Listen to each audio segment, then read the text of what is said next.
hustle on the mission. Grinding for that spot, a brand new pot to piss in. Trying to school my partners, I don't think they pay attention. I'm sticking to my vision, on the road to the riches. Every single day, I'm a hustle on the mission. Trying to get 100 M's, nigga, I ain't kidding. I'm on a mission, 24/7, 365, until I reach the heavens. People play too fucking much. Then when you motherfucking handle shit, then you tripping. Then you the problem and shit. Then it's your fault. Fuck that. Y'all pussy ass niggas faults. Y'all wanna motherfucking try a real nigga like that shit ain't gonna go how y'all motherfucking think it's gonna go. That shit is not going how you think it's gonna go, bitch. Never will that shit ever go the way you think it's gonna go. Never, bitch. Never. Puss asshole. That shit is never gonna go the way you think it's gonna go. Never in your fucking life, bitch. Never in your retarded ass, slow ass, miserable ass life. You dirty bitch. Stank asshole. Bitch. How the fuck you don't fuck with a bitch for a couple months? That shit still smell like catfish. Stank ass bitch. That mean you dirty bitch. I mean, it been you from the jump. You been dirty, bitch. Dirty ass bitch.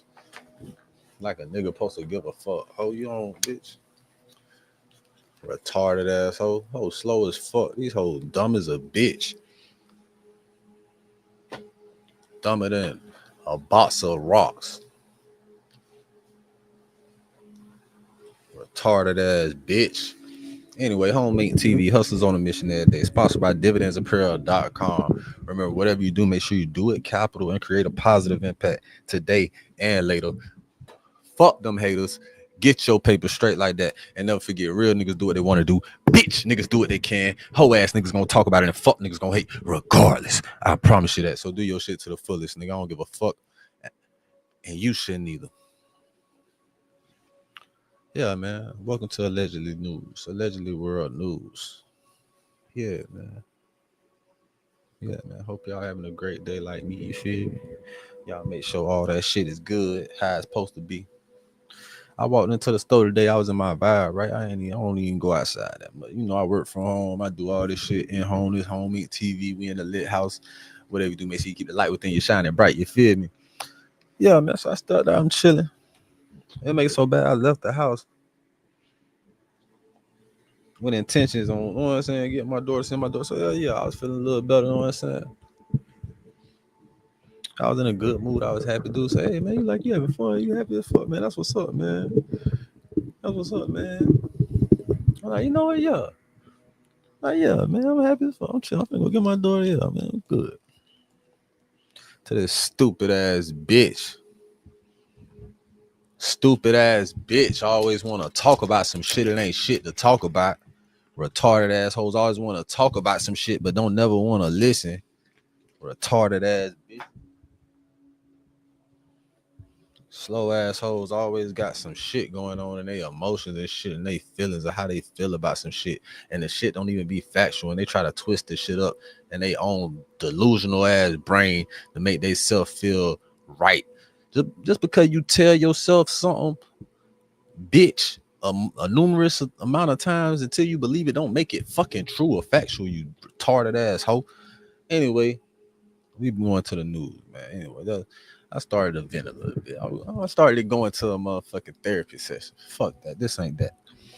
That ain't this and this ain't that. So, I'm gonna break your shit. All right. We're gonna get into the news. Allegedly world news. The Lakers got sent home. We're gonna pop that off. I know I ain't put that in that shit. That shit hurt. I wasn't even gonna type that. My damn sure ain't typing that in that bitch. Well, I think LeBron gonna hang it up. He got his son on the squad.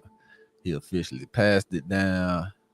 He got the second. He got the Bryce coming, son number 2 coming in the league. I don't know, man. Son number 2 coming in the league right now. Is he trying to get him in the league right now? Or is he just chilling? Is he gonna put him in college first?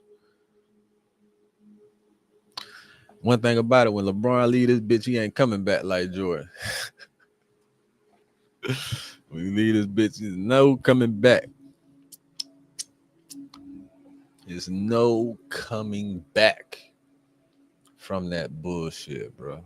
I promise you that. I promise you it ain't, bro. On God, it ain't, my nigga. All right, man. All right, so, yeah, 100 Crips. I just put it, but it's 100 Crips. Pulled up on no jumper and told them boys they got to goddamn stand down, get the fuck out of LA. It ain't no dope. It ain't no dope in LA for no jumper.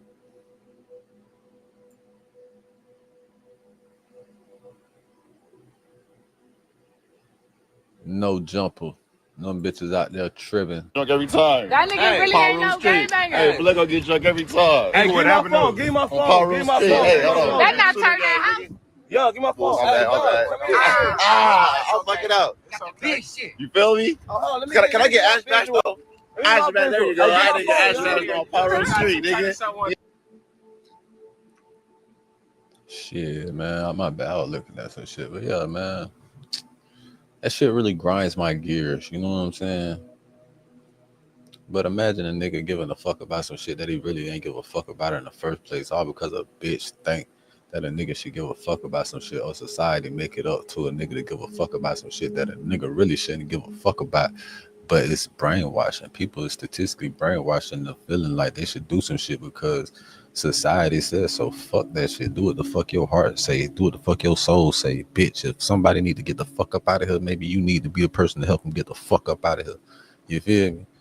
If you need to leave some shit alone, you need to goddamn go on about your business, handle some shit how you need to handle that shit for your own self, for your own mental health, bro. Because don't nobody give a fuck about you, bro. I'm going to tell you right now, I don't give a fuck about you. That bitch you laying with don't give a fuck about you, nigga.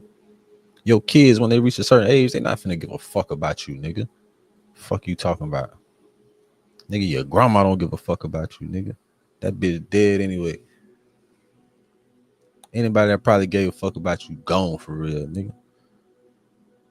Or they feelings of giving a fuck about you is gone, nigga. You gotta do that shit for yourself, motherfucker. Don't nobody give a fuck about you, bro. Everybody using you. Everybody using you for a specific reason. For their own personal benefit. And as soon as you realize that, the better you'll be okay, nigga.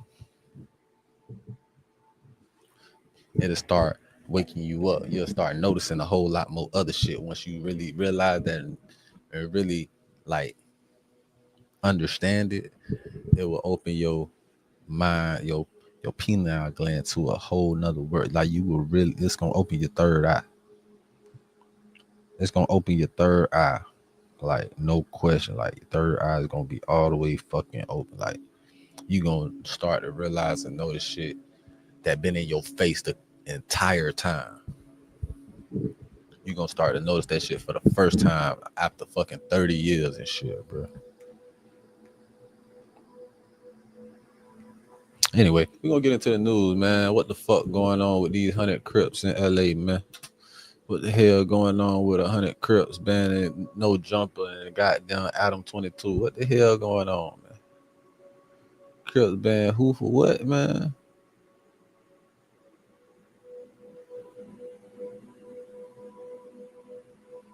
I'm trying to see which one it's gonna be.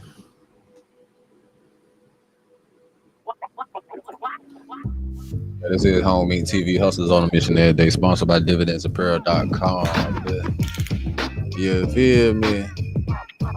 Do that shit. Adam capital. 22 responds back to the Crips banning no jumper from LA. This situation is crazy. If you aren't already tapped in with the situation, let's do a quick recap. So Lush One invited this guy by the name of Travis Ford to No Jumper to come and do the news. Travis Ford took that as an invitation to bring 100 people with him. So 100 Crips showed up with cake, with tacos, with an open mic, a production crew. And Adam is like, yo, what's going on? Lush One never told us about this. We ain't know 100 you guys were supposed to be here. Y'all can't come in, bro. This is too much. So then Travis Ford and who he was with, they proceeded to say F No Jumper, and No Jumper is banned from LA because they couldn't comment and podcast with No Jumper. Adam, scary ass. Let us in. Travis Ford, what's going on, cuz? Stop playing. Less invited us. No. Nigga, y'all want to be gang and culture cuz to the whole east side and west side out here. Oh man, we ain't nothing but Hey, cuz, check it out, Trav. Yeah, Adam ain't fucking today, cuz. So this what we gonna do, cuz. You gonna take your crew. Y'all gonna get the here. We gonna try it again next time. We gonna try to get my boy. You my boy. But Adam ain't fucking. So y'all gotta get up out of here, cuz. Man, it's all bad. Yeah, cuz y'all trespassing at this point, cuz. You gotta go. Damn. that right, Tom? This ain't out to whack, cuz. No Jumper, nigga. Fuck Adam, nigga. Lush, cuz. Nigga, y'all invited us here, bro. Niggas spent a lot of money to be here and bring gifts and drop the mics and video man, cuz. So y'all want to play with us, cuz? Y'all gotta get the fuck out of LA, nigga. I'm not from LA. I don't understand the culture. My only question would be, why will the east side and the west side link up at No Jumper for peace? Aren't there better places to be? And he says, yo, he brought a production crew. He brought a mic stand. He brought party gifts. He brought a cake, tacos. So they already had this thing planned out to where they were going to have essentially a hood day at No Jumper, a party, and the boss at No Jumper knew nothing about it. Now, they claim that Lush invited them, but Lush invited them to come and podcast, not to come and have parties, not to come and do a music video, not to come and do a peace congregation with multiple gangs. So when this came out, Adam decided that he wanted to respond back to really explain what happened and his side of things. Because niggas be tripping, bro. Like, damn, look how I say you could come, bro. Don't mean your home. Everybody could come to the crib, bro. I know y'all know this unwritten rule of bitch.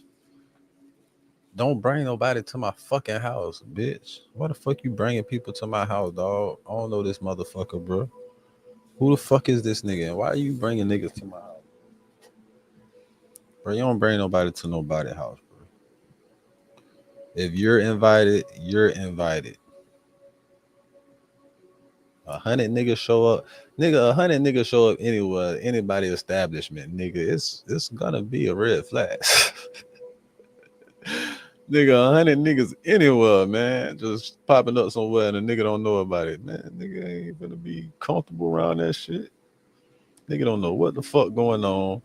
One of the 2 or 3 of the main motherfuckers that used to be up there got into some shit. Was what the fuck y'all is? Who the fuck to say that ain't nothing been called? A play ain't been called from the motherfucking pen to do some shit over there. Niggas don't know what the fuck going on. That shit could have ended up way worse. Yeah, you did right by not keeping them niggas in there, by not letting them niggas in there. Fuck that. You give niggas an inch, they want to try to take a fucking mile, bro. What it looks like, it looks the same with these bitches, man. I swear to God. Looks like Lushwell was trying to get them in. But Adam was the big bad guy who said, yo, y'all can't come in. And he was the one who wasted people's time. Adam wanted to explain that he ain't waste nobody's time, that it was Lush One's fault. Okay, so I'm going to speak on the situation that happened today. Basically, like, I don't know, 40 dudes showed up at the office and they had cakes and all kinds of crazy shit. Like, you know, a big truck with No Jumper graphics on the side, whatever. 40 niggas is not 100. I'm gonna tell you right now, 40 niggas is not 100 niggas. The white man said it was 40 of y'all niggas. It ain't no damn 100. Y'all stop exaggerating on this bullshit, bro. It was 40 of y'all niggas, man. It wasn't even 60 of y'all niggas out there. It was 40 of y'all, man. He said about 40, so it probably was about 35 of y'all niggas out there, man. These niggas going out here talking about 100 niggas. 100 niggas. Done went through up there to No Jumper. 100 niggas? Which sounds okay, but there was like nobody at the office. It was like me and the Plug Talk girls, and that was it. So I was really confused. It turns out that Lush, in the middle of whatever kind of binge, whatever you want to call this that he's on, he had basically invited a shitload of people to come to the office to do content. Now, he says he only invited 2 people. It was only supposed to be like 2, 3 people. They came super deep. We shut it down. We said, listen, we don't have anybody here. There's nothing going on. You guys cannot come in. And nobody is allowed to pull up to our spot this deep ever, regardless.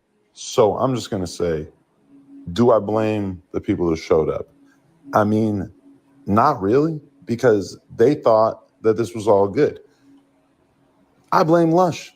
So Lush is now on a 1-week suspension. I don't even know. Honestly, I'm so pissed off that 1 week of a suspension does not really seem like enough.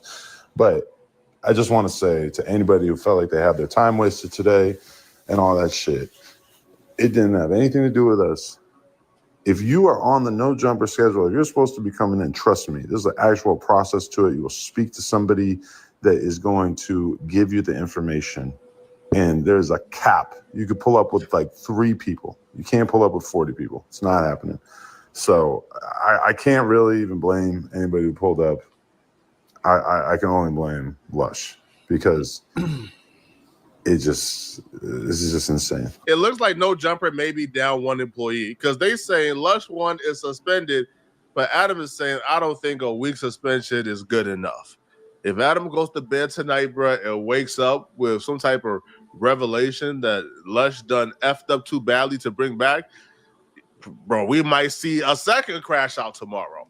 But what I would disagree with when it comes to Adam is saying that he don't believe it's the guys who pull up fault. It's Lush's fault entirely. Is Lush fault? Yes.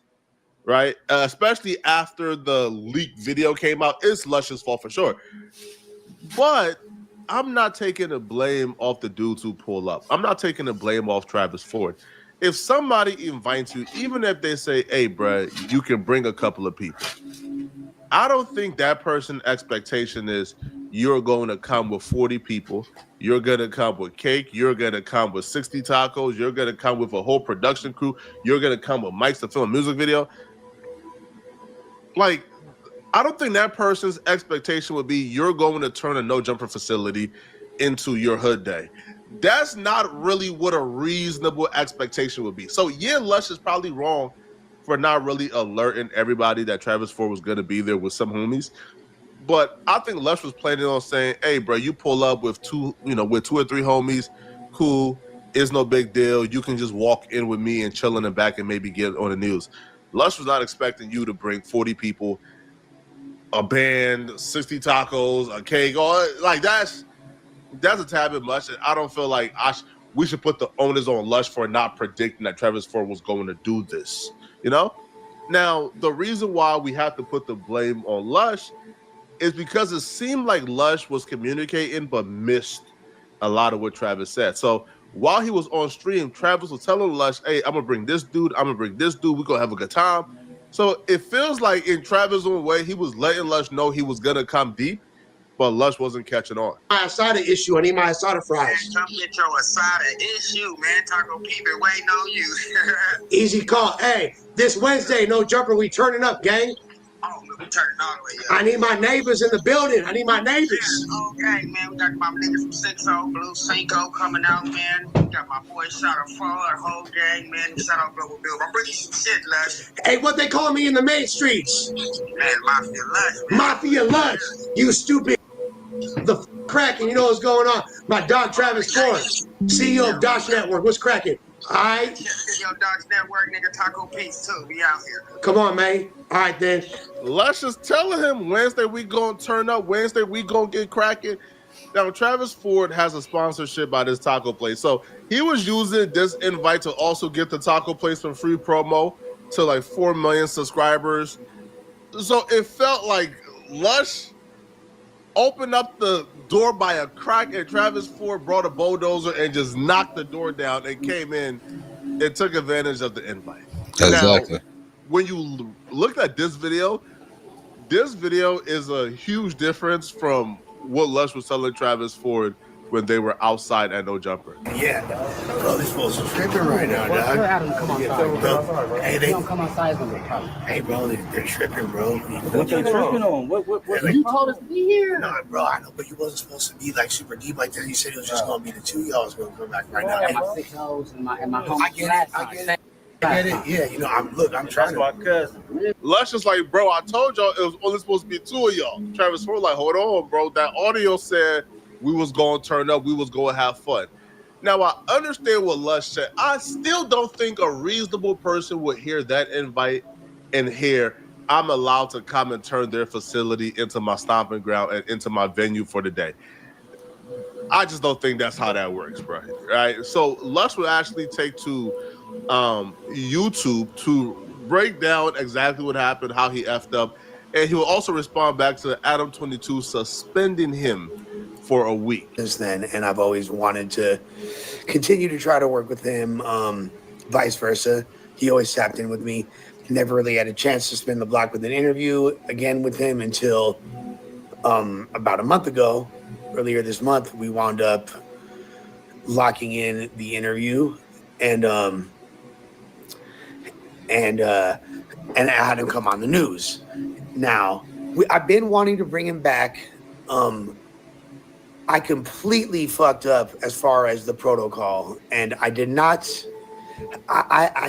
realize just like kind of how faded I was, and I'd been kind of just in this getting fucked up and making music mode, and I was so just in that zone that I kind of lost sight and wasn't really making the best decisions or remembering certain things. Now, Travis is a dude that sends a lot of texts. I'm not trying to, you know, get on like talk shit or be mean, but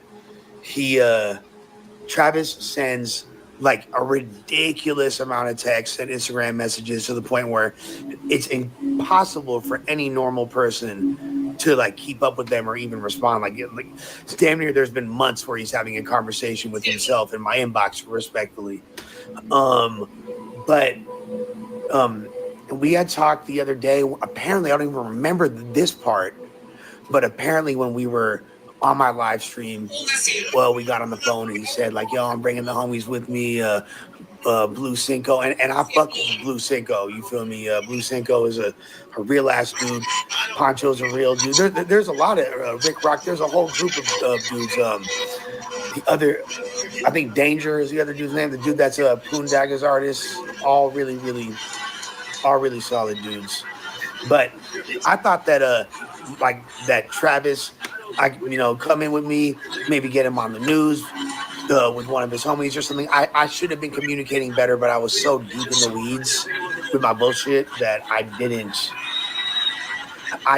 and I did not communicate. Adam, not a single member of the staff had any clue whatsoever. Got to use this time to kind of reflect, get right.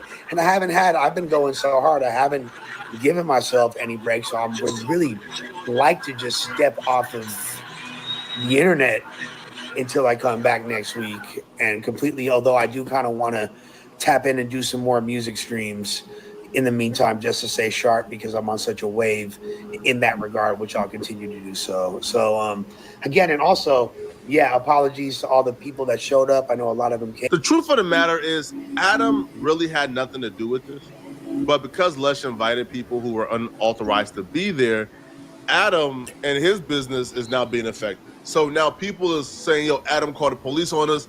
Adam invited us here. He's kicking us out. What's going on? So Adam is taking a brunt of this while Lush is sort of just skating under the radar. Nobody's really tapping. Because, bro, if police get caught at no jumper or a group of dudes get kicked out or aren't allowed to come in, even if Adam was not there, they would have still put the blame on Adam. They would have still said, yo, it's Adam's fault. Now, I do know that Adam and Travis Ford has hopped on the phone, and they have hopped on the phone and squashed it. Now, Travis Ford was just on Clubhouse after squashing it with Adam talking about, oh, I don't know, I might wake up tomorrow and still want war. But for now, he claims that, it's good, it's all straight. Him and Adam has talked it out, they have squashed it. Now, it's still unclear whether or not No Jumper has been banned from LA permanently or if this is just like a hiatus. But let me know in the comment section, what do you guys think? Do you guys believe that is Adam's fault? Do y'all Don't nobody give a fuck about that shit for real. Don't nobody give a fuck. Allegedly news. Nobody really gives a fuck. Ain't nobody banning them bitches from not doing no fucking interview.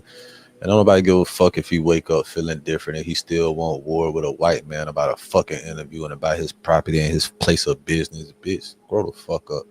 Niggas be tripping on some other shit for nothing, like no reason. Like it's way more shit out here to motherfucking put your time and investment in. Like all that shit stupid. Like you mad because the nigga wouldn't let y'all in the spot y'all motherfucking ain't got. Is they spot, bitch. That's the case. Y'all have a different spot to do that shit at.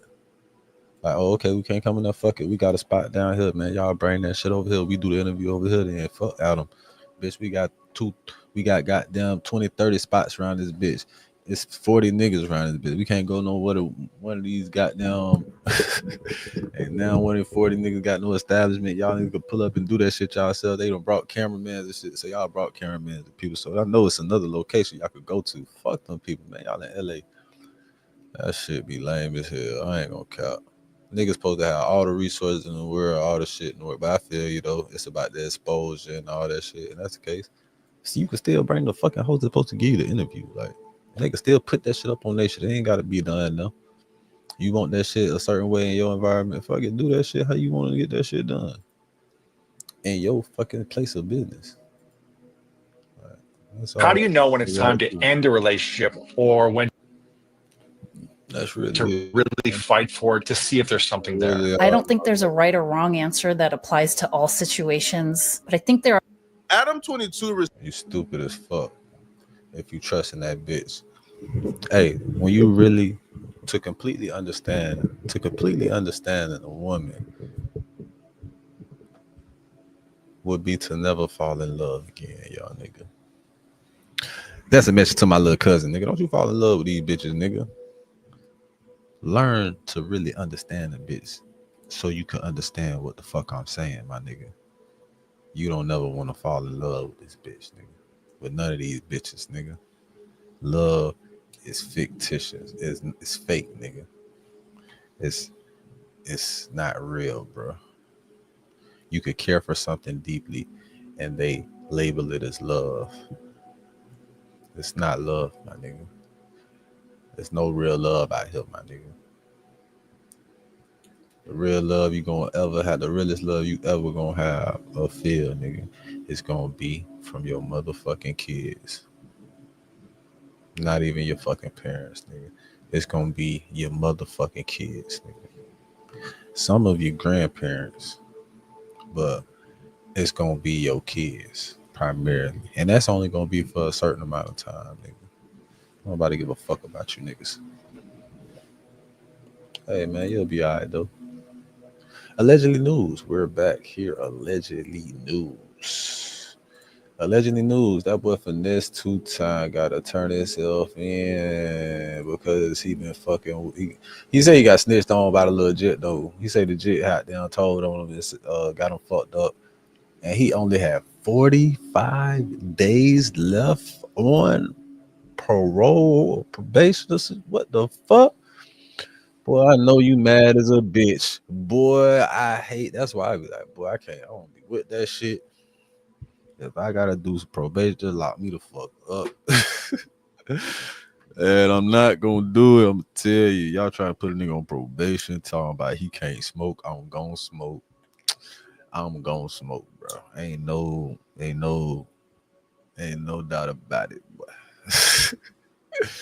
You try to put me on probation, tell me I can't smoke, man, just lock me up, bro. Cause I'm smoking and you gonna violate me and all that other extra shit, bro. Fuck that. I don't want no parts of that shit, bro. But that boy, you know what I'm saying? He had a deal. He got up out that bitch on parole, on probation to make some money, make some shit happen, follow his dreams and shit. He called himself recruiting a little young nigga, a little YN. And goddamn it, got him fucked up. So now he got to go sit down for probably another couple months over some bullshit. So if he had 45 days left, he violated after 45 days. He only got a month left. What the fuck?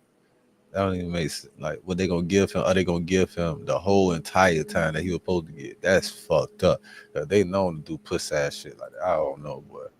That's fucked up shit, nigga. If they do that boy like that, that's fucked up. If they do that boy like that, that is extremely fucked up. That nigga about to die over there. Don't do drugs, kids. Crazy. Don't do drugs. Shit crazy.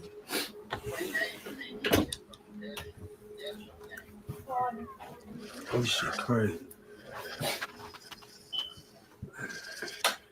When all you can say is that, well, I know you blow it as a fuck. You blow it as a bitch. Yeah, I am. The feds ain't like everybody else, man. They have a I can't just go turn myself in. They have a time when they want you to surrender. You can't just you can't just turn yourself in. You can't just turn yourself in the Fed. They have a time you have to surrender. But anyway, man, this gonna be my last live for a while, man. You know what I'm saying? And it ain't got nothing to do with social media at all, man. You know what I'm saying? Just having a good heart. You know what I'm saying? Having a good heart got me fucked up. You know what I'm saying? Having a good heart got me fucked up, man. You know what I'm saying? Nigga hard gonna get him zipped up in a body bag. You know what I'm saying? And so anyway, man, I forgot where I was at. But anyway, I be hearing this shit about a good heart, right? But I got a good heart, man. And yeah, he right to a certain extent, though. He right. That good heart gonna get you zipped up in the body bag. Boosie told you niggas best, nigga. Boosie said it first. That good heart gonna get you zipped up in the body bag, boy. But shit, nigga, if it ain't no niggas with good hearts out here and you just got a bunch of heartless motherfuckers out here, I don't know.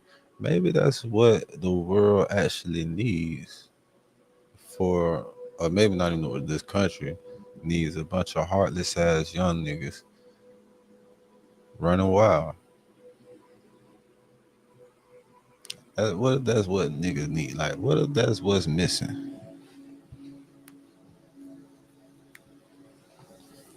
Because it's a lot of fucked up people, but it's a good number of people with good hearts too. You know what I'm saying? You feel me?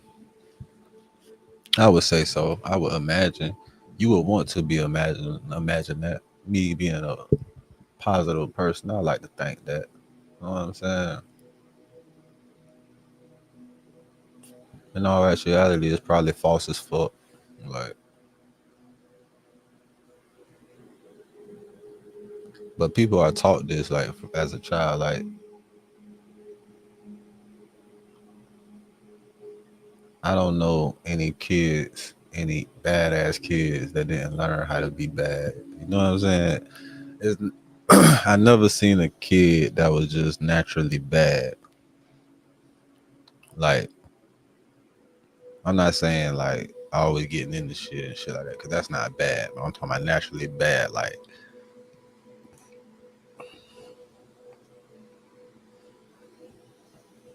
no, not like he ain't no kid that's naturally bad. Like, kids are taught that. They learn that from their environment, from the people that bring them up.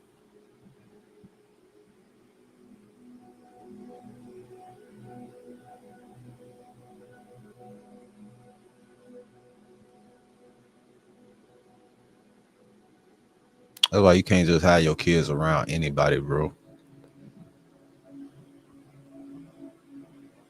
It's fucked up. Niggas feel so comfortable sending their kids out to a fucking public school.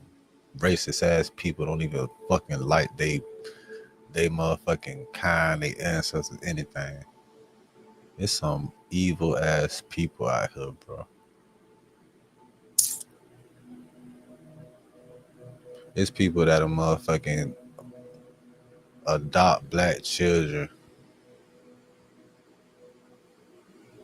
in attempts just to use them as slaves and shit. Like, adopt multiple black children. You know how many stories it is around the fucking country about this shit? So imagine how many stories it is, and imagine how many stories don't come out about the same topic, and imagine the amounts in the masses of a problem that only has certain number of confirmations that this is happening. So this is definitely happening to other kids and shit all around the fucking country, and don't nobody fucking know it.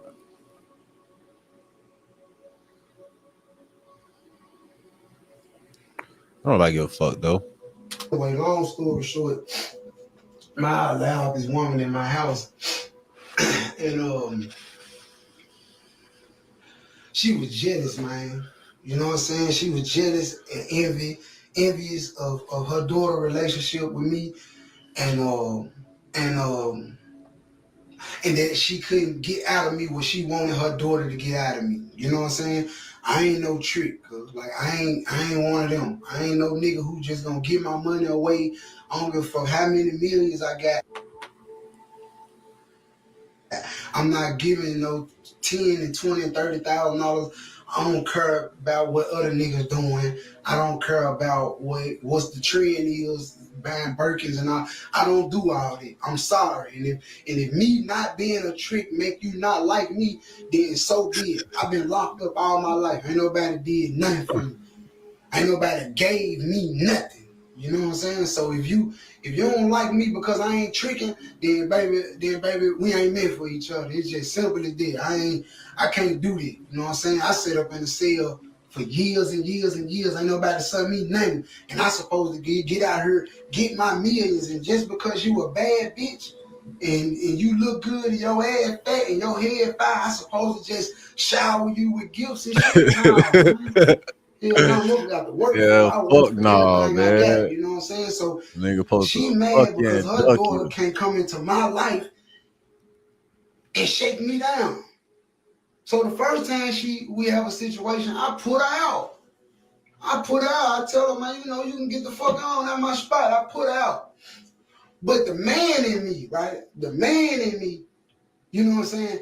And I'm finna give y'all everything. I'm finna really break this shit down because people always be worried about Sugar and her kids. I'm finna tell y'all what's going on.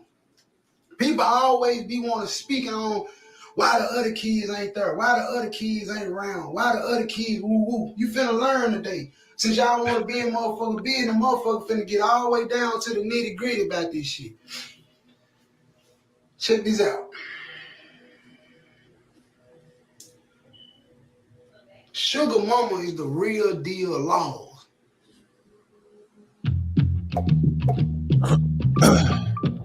Dividendsapparel.com. Remember, whatever you do, make sure you do it capital and create a positive impact today and later. Fuck them haters. Get your paper. Dividendsapparel.com.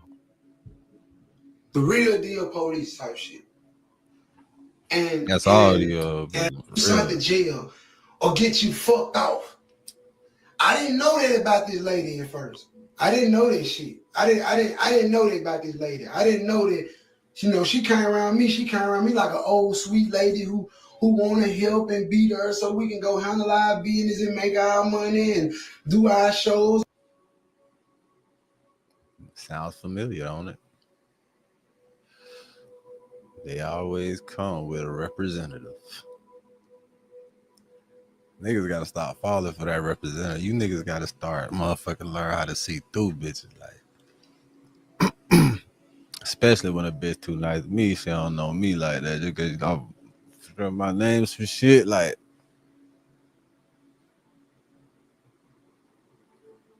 Bitch, my antennas go up off of compliments, bitch. Like, a bitch say some shit, I'll be like, where is that really coming from? Is that really you? Do you really like this shit? Or is like, well, I be paranoid as fuck about everything. I gotta read that shit. If that shit feels suspicious, I got to read that shit. That shit got to get read. Hold on. I gotta analyze every portion of the bullshit.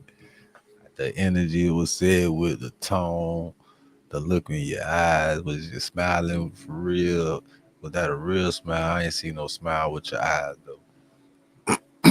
That looked like a motherfucking hate compliment. It could have been a jealous compliment. You gotta watch out for niggas, man. Stay woke. and do our bookings, and like she just want to be a part of the situation. You know what I'm saying? That's how she came. And I gave this woman a way out. I told this lady, look, you can stay here free. You got your own room. The kids got their own room. Bunk beds, TVs, toys, clothes, all that shit still at my house right now. Right now. You see what I'm saying? So I offered this lady an opportunity. I said, hey, say what? So I move this lady in. I get her own room. I tell her, hey, y'all can do what y'all want to do. Just help me out. Keep the place clean.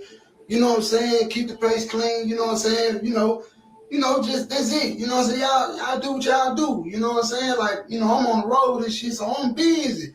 Man, let this lady stay in my house, man, and this lady laid on me like a dirty rag, man. She laid on me like an old dirty rag, man. She watching me and Suge business. She listening to everything me and Suge got going on. I'm thinking that I'm hipping her mama. I'm not thinking that I'm hipping somebody who's sitting around mad and envious and jealous of me like that and playing sweet and playing cool. So the one. And some of that has to do with probably some of the conversations they've been having that you don't know shit about. Like, you gotta think, like, bro, I done been in a situation like that somewhat, bro. Helping the bitch mama out as she came and stayed with us and shit. Like, I lost a brand new fucking bed behind that shit, bro. I was salty. I lost a lot of shit. Dog. Now that I'm thinking about that shit. You ever get mad about some shit? Like, think about some shit happened a long time ago, but you get the same like feeling of anger and shit. Ain't no therapy can help that, bro. That's just you. That's just a certain way you feel about certain shit, bro. You feel me? Like, ain't nothing gonna help that but time, boy. If anything, if time can. That's the right reaction to have. If you feel that way numerous times over the years, that was the correct reaction to the correct feeling. You was tried, played, or whatever. You feel me? And that helps you move on, like learning through life and never making the mistakes again and shit. But man, hell no, bro. Man, you can't trust shit out here. You better not even trust your motherfucking If that bitch ain't you can't even trust you got no shit. You better trust your motherfucking self, bitch. It ain't even about trusting bitches. It's about not even putting yourself in situations like that. Like, this is why motherfuckers stay away from everybody. This is why certain people just don't fuck with nobody. Like, cause bitch, everybody creep as fuck. Everybody got some bullshit going on. Just fuck me off, man. Man, this woman just tricked me out of my freedom. And I'm gonna tell you something. Man, my PO told me 2 years ago. She said, you smart. I like how you move. It ain't gonna be you. When you save with Teachers, you're making smart financial decisions. And it's never gonna be you, nigga. It's always a variable that get you fucked up, nigga. Cause you done been in that situation. You know what you don't want to go back to. You know exactly what the hell you just came from, and you know exactly what you trying to stay out of. But this motherfucker that don't give a fuck about putting you back, nigga, or fuck about you at all, bro. Like, fucked up. It's gonna be somebody around you to get you fucked up. And when she told me that, it set on me. I'm like, so I had cut a lot of motherfuckers off. I'm like, nah, I ain't, because if I'm around this nigga, he whatever. But I just can't believe this woman didn't really so fuck up. and look, he done cut off his partner, like his niggas that have his back in certain situations. Like, you know what? Damn, she said some real shit. And you start analyzing motherfuckers around you and shit like that. Like, damn, let me get the fuck from around you. I'm gonna go over here around these bitches. And it's the bitch mama.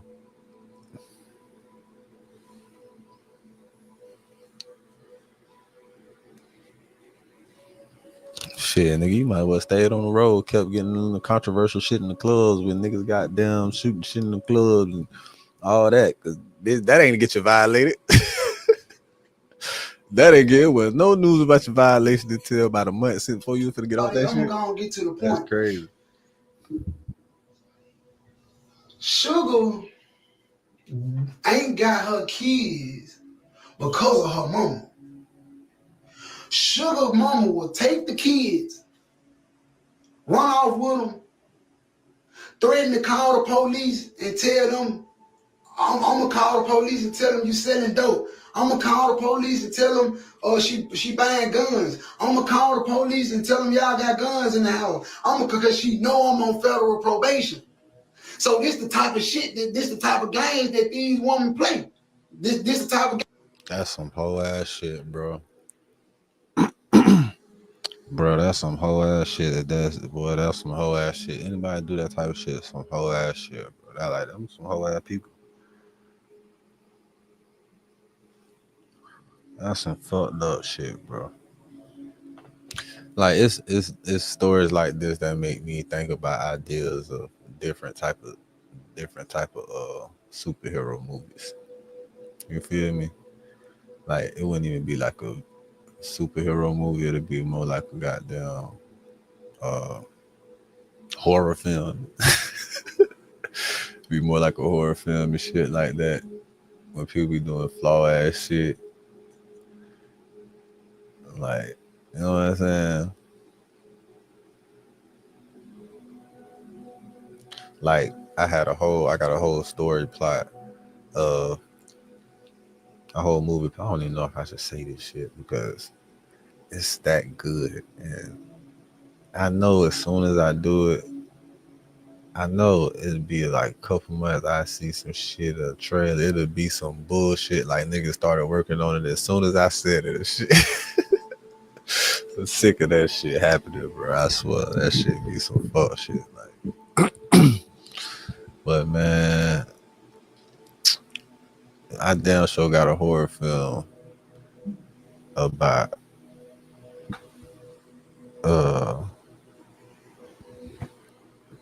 police injustice. That shit crazy. Like that shit will win a nigga Oscars and shit. Best film, best horror film, best whatever. The storyline on that bitch is, I love it. Yeah. Anyway, I'm getting off topic, but that shit is some whole ass shit, boy. If you ever been lied on, or you ever like, boy, if you ever felt like, man, that shit piss you off, like, bro, like if they're lying on you, bro, you know, like that shit can create a rage. That shit could create a rage of God's stature. Like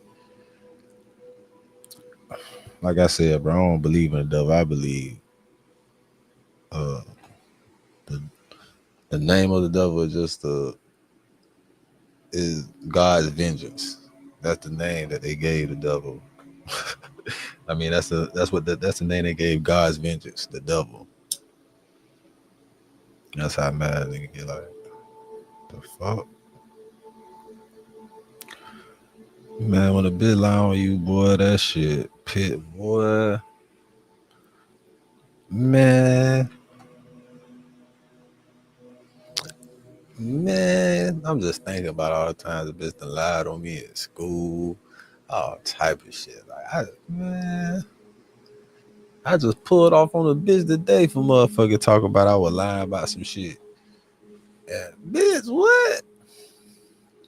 Bitch, it piss you off even more when a lying ass bitch tell you were lying about some shit that you told the truth about. Like, bitch, the fuck are you talking about?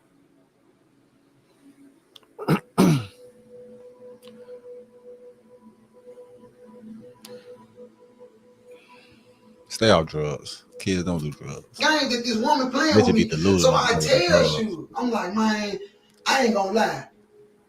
Until we get this legal shit behind us, all this federal probation shit, Let your mama keep the kids. Just make sure them kids straight. Go see them. Go make sure they healthy. Make sure they doing good in school, and send them bacon. Whenever you get a chance to be with them, be with them. But the games your mama playing, I can't allow it around me because your mama is using these kids for bait. Your mama is using these kids for money. Your mama is you. So many mothers use the kids for their own personal vendettas.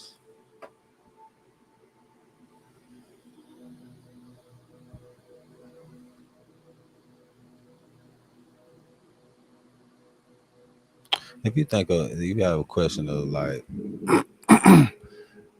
they say the kids are the future, and everybody plotting against the kids, with the kids, the government, the parents, like sit like.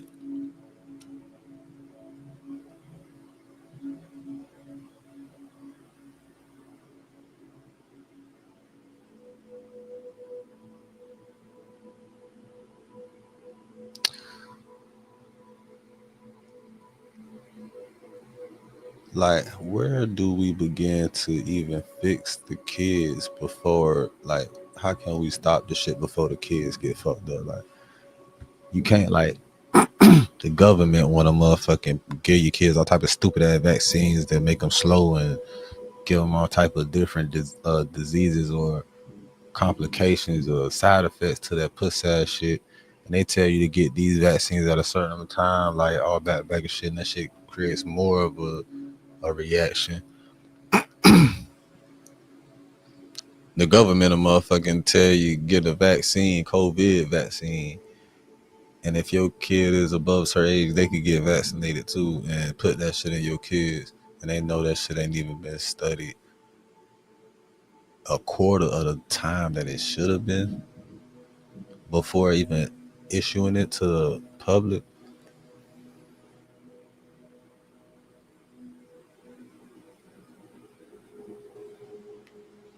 Like, if you trust other people more than yourself in regards to your kids, you're a part of the fucking problem too. That's why. Like, that's why. But I can't. I told her that. I said that because I ain't with no police activity. I ain't trying to have police in and out my business. What the fuck you call it? CPS, the Children's Department, Correctional, or whatever the fuck. I done dealt with them 2 times dealing with King. I'm not trying to be dealing with these white folk, man. I'm not trying to be dealing with these white folks, so I don't want these. So I tell Suge, you know what I'm saying? Like, you know what I'm saying? Like, let mom do, man, listen. So boom. Man, this shit crazy. I done went all this time and got off. He done been through all that bullshit, ain't get violated. That's what he want to say. He want to say, man, I done had all this shit go on in the shows and clubs when I first got out and all this shit. I ain't get violated. Blah, blah, blah. That's what he want to say. Cause boy, niggas was trying to tear that boy down. They was damn near campaigning to put that boy back in jail after all this shit that was going on when he was doing them shows in them clubs and shit with his people. Man. Let's see if for it to be somebody that I helped though. Like, he just passed out. I can see if it was me. I can see if I did something. I fucked myself up. Yeah, what you can't say all that. They'll go back and look at that shit. Helped genuinely. We done packed up and went out and went out and had fun together and ate together, sat at the table and shit together. Yep. How you cross a nigga that's done for you? How many times I didn't, and you can't say evil, you don't do for the kids. That's like, how many times I done just dry gave you $1,000? Dry gave, how many, you want us to show some receipts? And she ain't got nobody to do that shit. Like, so you going around and you letting this narrative build up around Sugar, like she don't be there for her kids and like she ain't got her kids around her, and you know why she ain't got them around. You know why. You dead motherfucker wrong. Because you know if a motherfucker come over there and get them kids, you gonna send the police. You gonna send the feds to a motherfucker shit, man. You dead wrong, man. and you let it be known you ain't even got no problem, you dead wrong. And I ain't gonna disrespect, I still ain't gonna disrespect you. Cause you an old lady, I still ain't gonna disrespect you, but you dead wrong, man. And God don't like ugly, man. You doing good niggas like that, my motherfucker who was there for you. Fuck that bitch. I don't give a fuck how old that bitch is. She dirty as fuck. Fuck that shit, bro. Oh man, bitch don't deserve no respect. I feel you though. You doing that because you fuck with her people and shit. You got to do that. Finesse, boy, niggas know damn well you don't give a fuck. You doing this shit. This is you cause you just say you finna turn yourself in. You got a whole different mindset before you go into that goddamn facility, boy. So I know it. I know. You mad as a bitch though, boy. Oh, bitch. I could say everything for you right now. That dirty bitch ain't shit. Fuck that puss ass hoe, boy. Whatever. I know exactly what you want to say, boy. I'm not gonna say it out of respect because I know you don't want to say it right now. I done already said enough. Fuck it. Fuck Then that I allowed you back in my crib. $1,000 for 10 kids. No, there's $1,000 just on GP. What the fuck is you talking about? See, you don't know what you talking about. You just sitting on the other end of this phone typing and probably smell like shit. You sitting on the other end of this phone typing, smell like shit, don't know what you talking about, and smell like shit. You don't know what the fuck you talking about. You just smell like shit. He called her a dirty bitch respectfully, in a respectful way, by telling the story. Say you're smelling like shit. Just reading text message, smelling like shit. Just a dirty, just frowsy ass bitch. Like you, bitch. You trying to weaponize the police against a real nigga, bitch? What kind of shit is that? That's that puss ass shit. Ho, you trying to do? Weaponize the government against you, nigga. Man, fuck niggas do that too. Yeah, hey, it's a damn shame, bro. I need to look up statistics of motherfuckers weaponizing the police, even against themselves, because niggas be out here goddamn. Niggas be out here trying to get up out of here. And the police let them do it. The police don't even try to help niggas. This nigga got a knife and you got a gun. Like, come on. Come on, man. You're a trained police officer with a weapon. I know you go to the gun range. I know you work on your aim. You have to. There's no way that you don't. And if you do, if you are an officer and you don't work on your aim, you're pathetic as fuck. You should fucking quit the force. You shouldn't even be there. But, like, what's the statistic of them actually recognizing somebody want them to kill them, and they, you know what I'm saying? What's the statistic of them actually successfully taking somebody in custody that had a knife, like without killing their ass? Like, what's the statistic of that?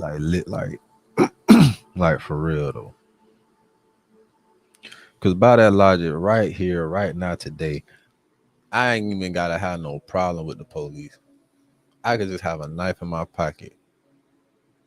I could see the police outside of a gas station and just pull my knife out and tap on his window.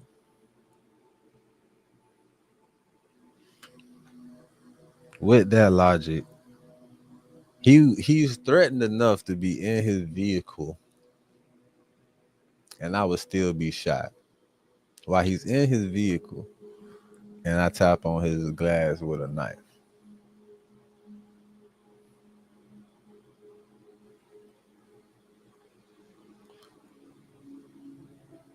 Like, there's people out here every day that do that stupid ass shit. Like, they pull a knife on a cop and get killed. They don't even pull a knife out. They already have a knife out. Or they try to run towards a nigga with a knife.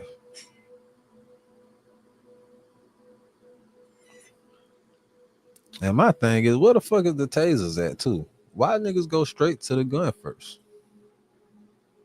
if you got backup, you a trained officer of the law. Okay, I get it. You scared. You don't want to get cut.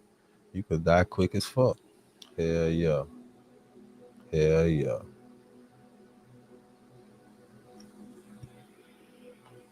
But majority of officers' job is to fucking de-escalate first. If you're not even trying to de-escalate the situation to see what the fuck going on, of course you're trying to be trigger happy and kill a nigga.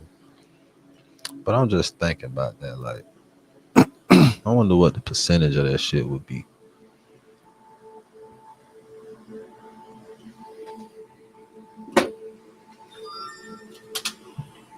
Shut the fuck up, cuz. This is GP money.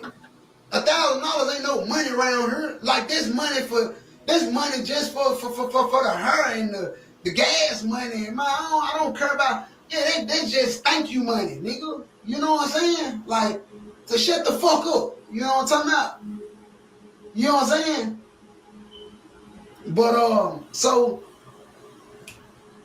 I open my heart back up to the woman. I tell Suge, I'm like, man, my baby mama take my daughter from me. She took my daughter from me. I feel you, nigga. My baby mama took my daughter from me. She was mad because I'm dealing with Suge. She wanted to be in a pilot with us. We didn't want her, so she took my daughter from me. Simple as that. She take my daughter, I'm big father.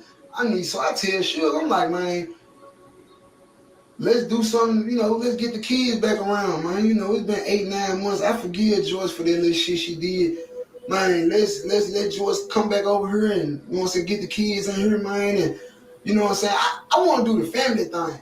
You know what I'm saying? I've been locked up too long. You know what I'm saying? Like, right. I've been locked out, so I want to be a family man. I want to do the family thing. I want to see some kids running around the house. I want to eat at the table. As all real niggas do. I've been locked up all my life. As all real niggas do, man. As all real niggas do, dog. My partner went on the goddamn little stint. Man, that boy came home, had 2 more babies. That boy ain't missing. That boy said, man, I'm finna be in a house with these kids. Fuck that. I don't give a fuck about nothing else. I wasn't on your fuck nothing else. I'm here with me and my girl and my kids, man. I'm in this bitch. Fuck that. I leave the bitch, go to work. After that, I'm here with the kids, man. Fuck that shit. I don't get no sleep, but fuck it. I'm with all my kids right here. Fuck that. And that's real nigga shit, bro. And a nigga know that feeling being away from kids, like that family shit. Especially when you locked up around like a fucking animal. You know what I'm saying? Around a bunch of fucking niggas and shit. And puss ass, hateful ass people and shit. Hell yeah, bro. You start motherfucking valuing life, looking at shit different. So I don't want to do what the average person want to do. I don't, you know what I'm saying? I want a family. I want to, you know what I'm saying? You actually do want to do what the average person wants. That's what the average person was. I still wheel and deal, but I want a family. I want to sit down and eat, and I want to talk. I want to raise the kids. He said he meant to say he don't want to do the average shit that he used to doing. He want to chill out and go back to the normal shit. I get what you're saying. Ask them how they doing and tell them that's what I want to do. I'm trying to transition into being it. I'm trying to transition into being a father, not just a daddy. I'm trying to be a real father figure. You know what I'm saying? So I tell shit, let her. I feel you, man. Let her come and let the kids come. You know what I'm saying? Sure, bring my P to your life, baby. And I move them in. And again, after the first time she did the foul shit, I let her come back because she got my woman kids, and I don't, she playing police games, and I'm telling George, like, George, we ain't gotta do all that, you know what I'm saying? I'm gonna make sure you stay with your grandkids, you know what I'm saying? Your grandkids you gonna be all right. Man, move her back in. She laying on me, y'all. Check me out. I'm finna give y'all the real spiel before I go in. You see what I'm saying? Before I turn myself in, I'm finna give y'all the spiel. Boy, I know this shit. Fuck with him, boy. I know this shit. This shit. Boy, it ain't no way. Boy, it ain't no way, boy. It ain't no way, boy. It ain't no way, boy. It ain't no fucking way. If that boy get more than whatever time he had left to do, it ain't no way, boy. That boy is gon' that nigga gon' get out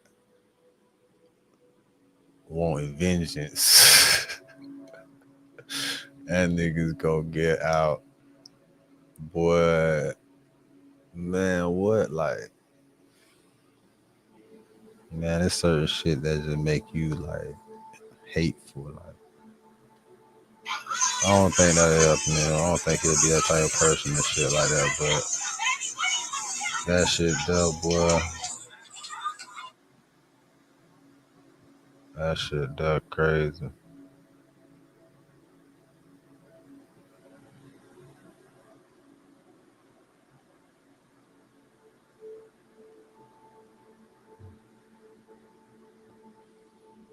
Man, that shit crazy. So that should have fucked up goddamn thing. One day, a fucked up situation, bro. We at the big house. We chilling. She got beat up. And BBJ get up. BBJ mad as a motherfucker. Like, she mad as hell. And I'm like, damn, baby, you know what I'm saying? What's wrong with you? You know what I'm saying? What you mad for? BBJ then got like 7 screenshots. I ain't gonna even put their name out there, but from some anonymous people that Sugar Mama and Sugar, this girl that Sugar Mama talked to, been selling information. Watch every NBA playoff game live beginning April 19th, all in one place. With YouTube TV, try it free. Terms apply, cancel anytime.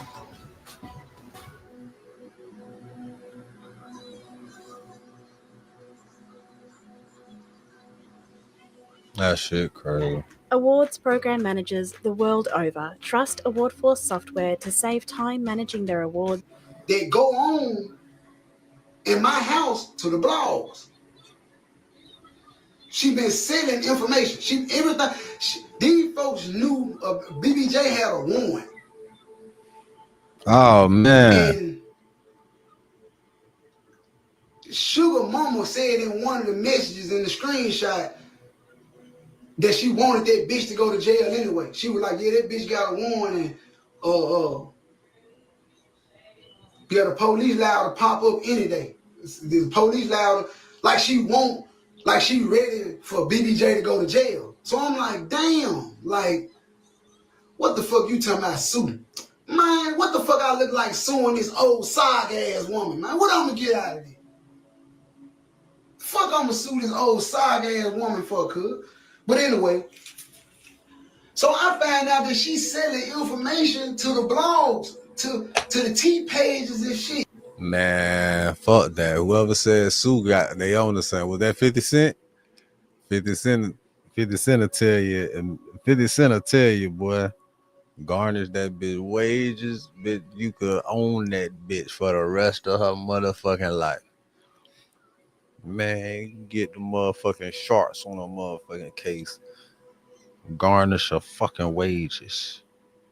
The bitch, you own that bitch. You own that bitch and on earth and in the afterlife. So I'm like, BBJ crying, she bitch. Mad, she like, damn, I didn't, you know, because we were everybody trying to get back on, you know. So I'm like, damn, it's Suge mad, everybody mad in the motherfucker. You know what I'm saying?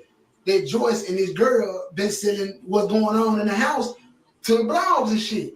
So I'm like, respectfully, Joyce, pack up respectfully and get your ass. Pack up and get your ass. I ain't had no remorse because I felt like, why is you telling my business?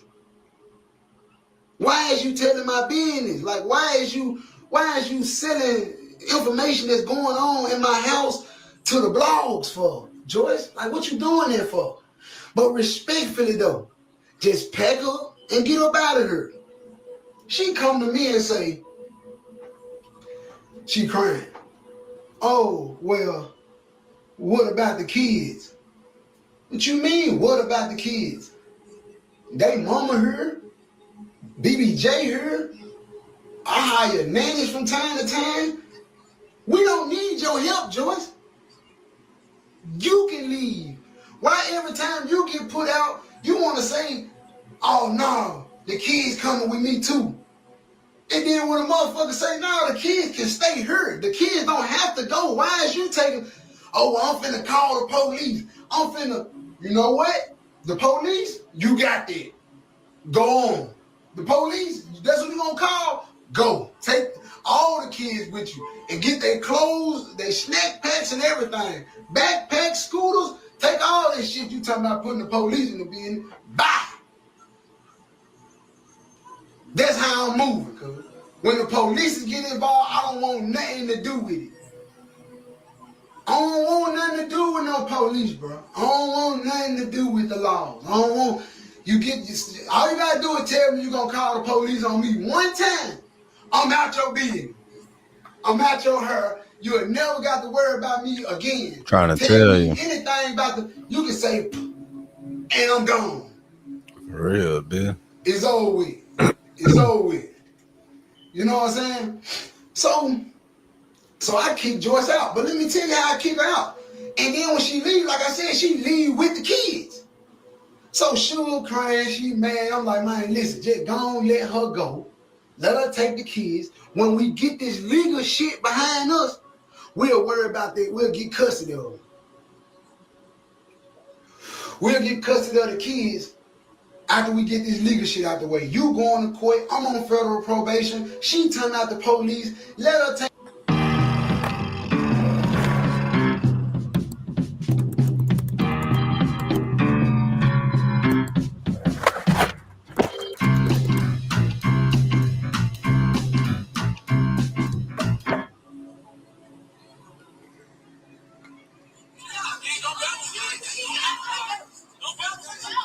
The kids. So now, guess the condition she got the kids on. She got the kids under conditions where they in a 2-bedroom house. It's 5 of them. It's Suge 4 kids and her brother child. Y'all got it fucked up. Suge got 4 kids, man. 5 include mine. You see what I'm saying?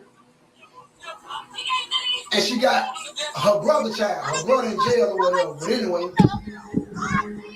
But, you know, we still took care of her too, like she was ours. You know, so we still housed her and made sure she was good like she was ours. You know what I'm saying? But the kids don't want for shit. But what you taking them for, Joyce? Like what you know why Joyce taking them kids? Because she know that's the only financial stability that she gonna have. That's the only reason she taking them kids. Because she knows Sugar gotta send her money. Sugar gotta pay her rent. She gotta do that. You feel what I'm saying? Sugar got to do for her because her kids were her. So she using the kids as a clutch, as a tool. Her mama holding on to the kids, using them. I'm finna tell y'all, this is how she did King. I'm finna tell y'all what she did to King. She got the kids brainwashed. She one of them old ladies. She like to manipulate kids and shit. You know what I'm saying? So boom. Now I'm getting to the part where I go to jail. I catch these charges. And I'm gonna be honest with you. This Lil Ju charge. They charge Lil Ju. They Lil Ju charge, partner. I'm finna tell y'all.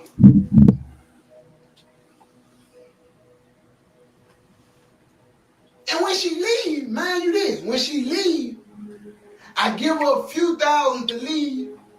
I give her a hotel or what was it? I got an Airbnb for 2 weeks until she can get on her feet.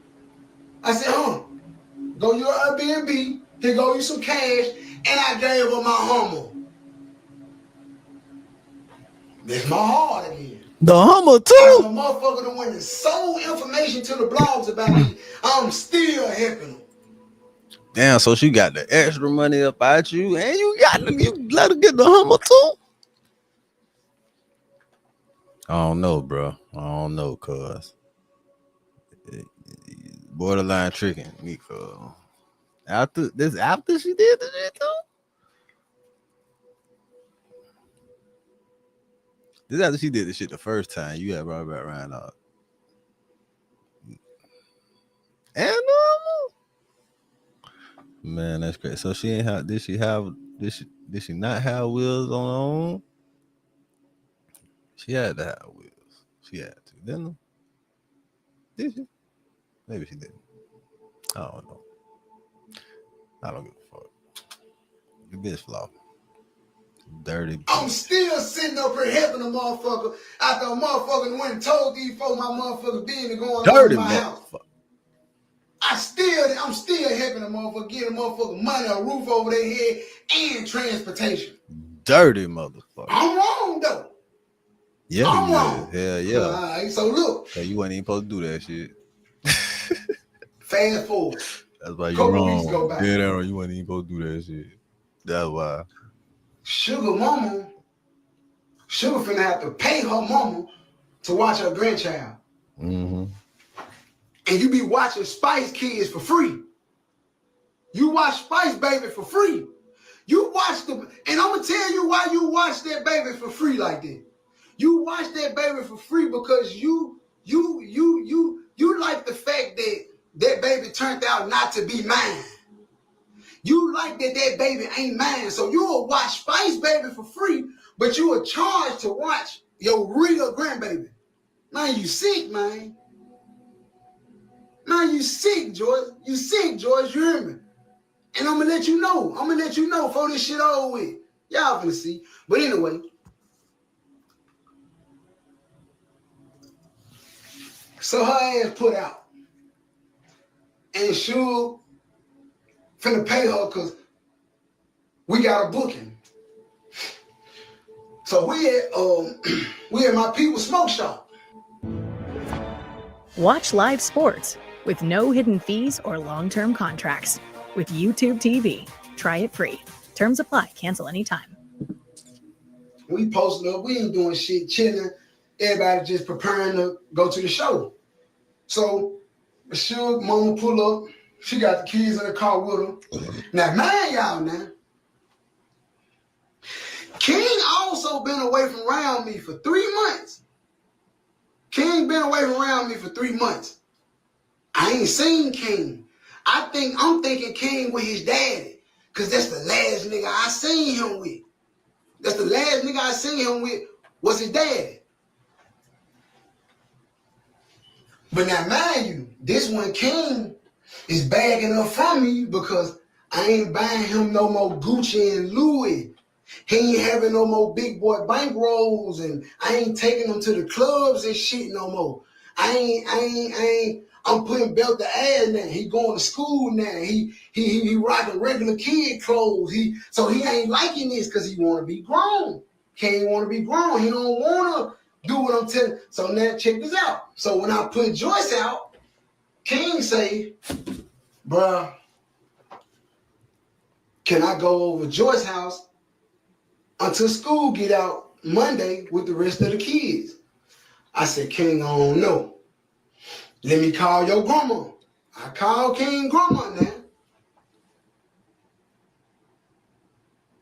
I said, hey, King want to go over Miss Joyce's house. I didn't tell her what was going on.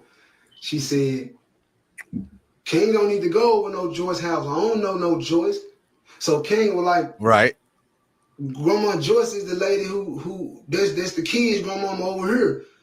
So she was like, do you know the lady? I said, yeah. I said, yeah, King in good hands with her. I was like, I don't think, King in good hands with her. I don't think she'll hurt King or nothing. Like, you know what I'm saying? If he want to go over there, you want to be around the kids and kick it and shit, you know what I'm saying? Let him go. You know what I'm saying? So she let him go. So when King went over there, though, that's when his daddy came and got him, and I never seen him again. I never seen King since that day. Since that day, I never seen King again. So now, this whole time, 3 months later, King been with Joyce.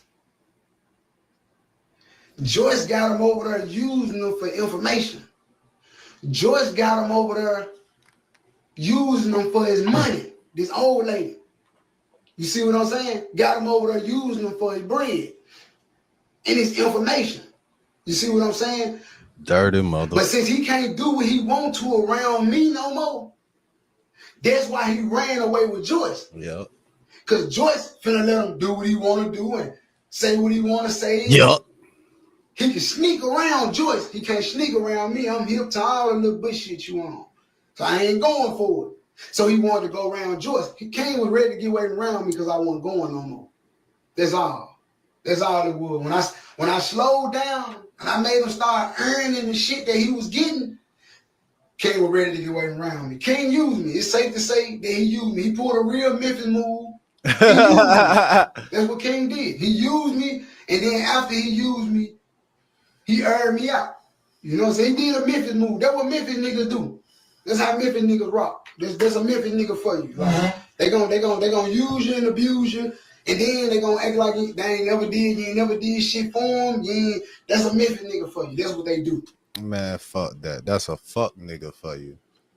That's not just a Memphis nigga, bro. That ain't even no Memphis shit. That's some fuck nigga shit, because it's niggas that do that shit in Memphis and Mexico and LA and New York, Chicago and the Bronx and North Carolina, South Carolina and South Dakota, Michigan, Detroit, bitch, Wyoming,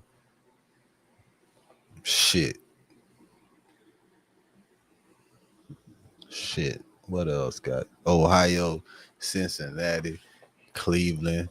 And that shit, they do that shit everywhere. Do that shit in Miami, Texas. Do that shit in Nevada, Las Vegas. Do that shit in Oakland. Man, they do that shit everywhere. They do that shit in Canada, Ontario. Do that shit in motherfucking the Dot. They do that shit everywhere, bitch. San Antonio, Dallas. Fuck niggas do that shit everywhere, bitch. Fuck you talking Houston. Motherfucking what's that little small ass city? Mascooty. Motherfucking they do that shit everywhere. Stewart. They do that shit in Florida. Nigga, they do that shit everywhere, nigga. They do that shit in Newport and Clearwater. They do that shit in St. Petersburg, nigga. Both of them. Nigga, they do that shit in London. They do that shit in Africa, South Africa, and Egypt. They do that shit in Australia, nigga. Do that shit in South America. Yeah, that's a fuck nigga shit. Worldwide fuck nigga shit, man. They do that shit in Alaska. They do that shit in Hawaii, nigga. They do that shit in China. They do that shit in goddamn Japan, South Korea, Portugal, Spain. Nigga, they do that shit. Do that shit in goddamn Jamaica, Haiti, bitch. They do that shit in DR. Man, they do that shit in goddamn Puerto Rico. Man, they do that shit everywhere. They do that shit in Savannah. And they do that shit in goddamn shit. Everywhere I didn't say, bitch, they do that shit. It's fuck niggas that do that shit everywhere around the fucking world, boy. Bitches do that shit on PlayStation Network.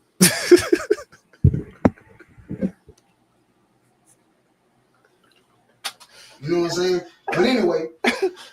Fuck niggas do that shit on Twitch, on YouTube, on IG. Fuck niggas do that shit on Twitter.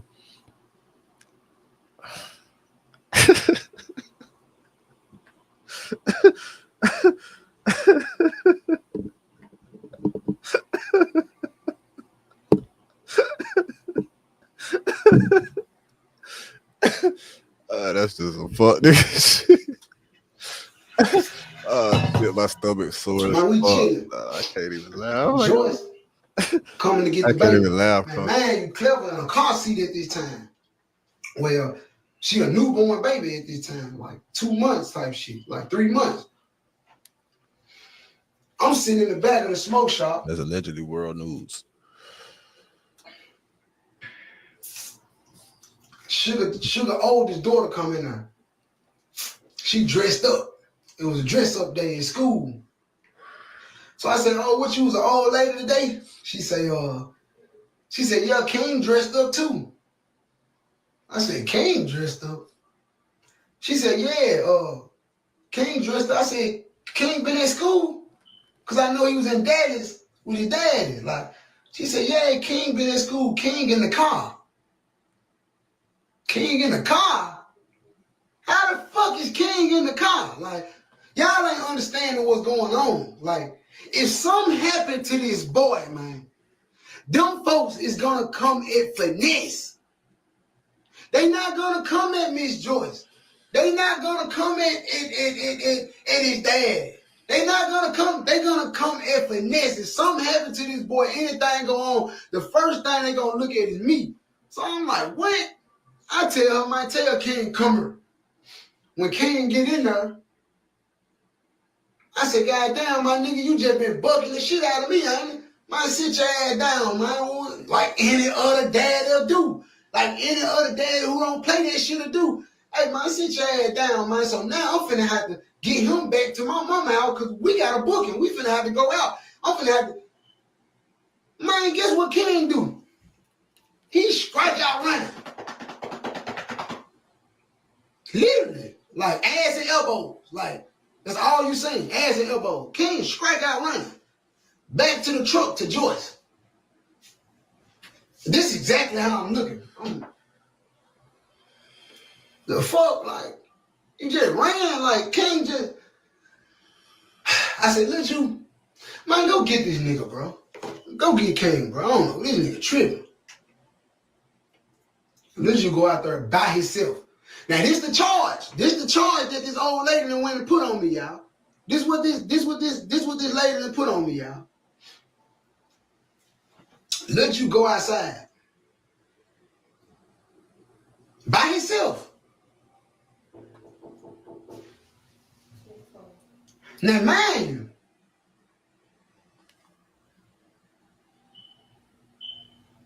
you said that's who, sure? Now, mind you, man, it's crazy. This old lady that got me fucked off like this. Huh? Mute my comments? How I do that?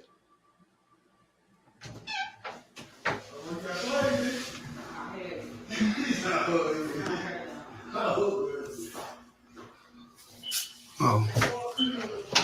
But anyway, yeah, that'll make some motherfuckers who ain't really on it, the real supporters, get the fuck on up out of here.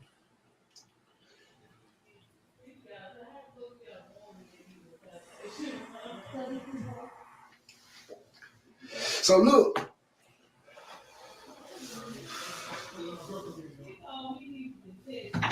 What's up, Cole? You all right? Yeah. All right, say no more. So look. Man, this shit cut though, man. So look. Let you go outside.